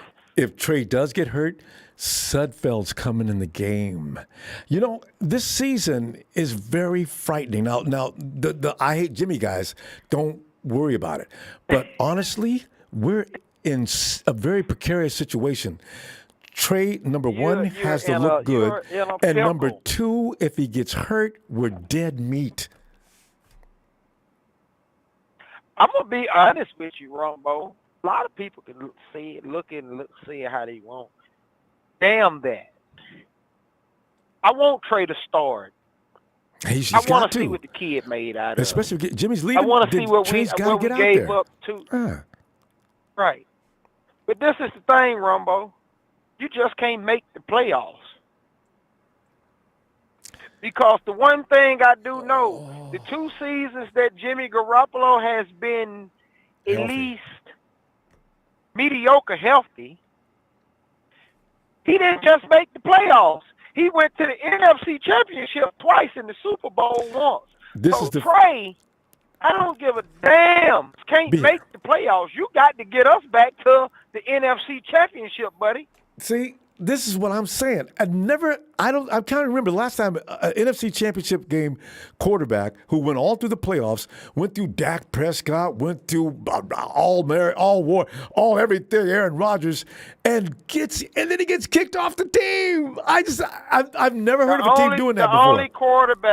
The only quarterback that they have traded after he went out there and did that was the one who beat Brady, actually, Nick Foles. Nick Foles. You know, after he won the Super Bowl, they shipped him out. But he was going to get paid, and they couldn't afford. You know, Nick said, "Hey, I just want to. I'm not going to stay. I'm not going to stay in Philly. So send me somewhere." But see, that's the only guy. This doesn't happen. So you put yourself in a very seriously dangerous situation because now, if we don't get back to the playoffs next year and we don't get to the NFC Championship game, man, there's gonna be a lot of noise. You can't blame Shanahan. Everybody is gonna want to criticize Shanahan for his play calling.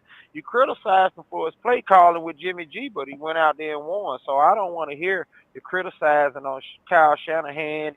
He blew the game or he didn't call the play. Hey, look, we got the great height young kid with the legs. He should be able to scramble. He should be able to create throws. Somebody's Everything gonna get blamed. that Jimmy G can't do.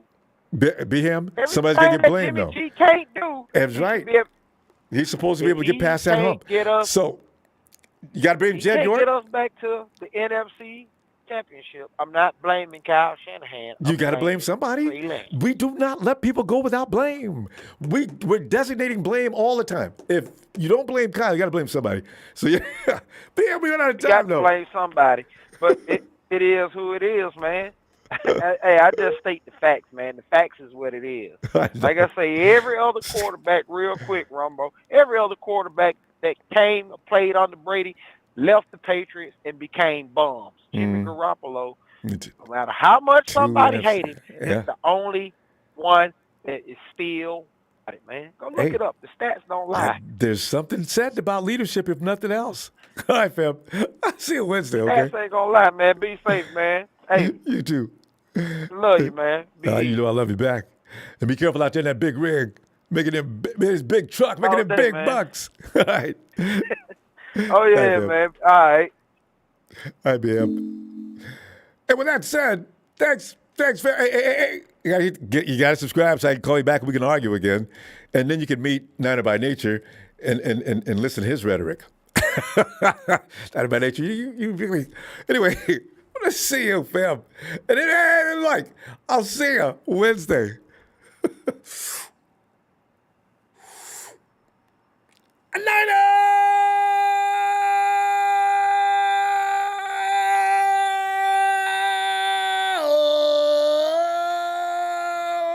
Niners! We're going to win.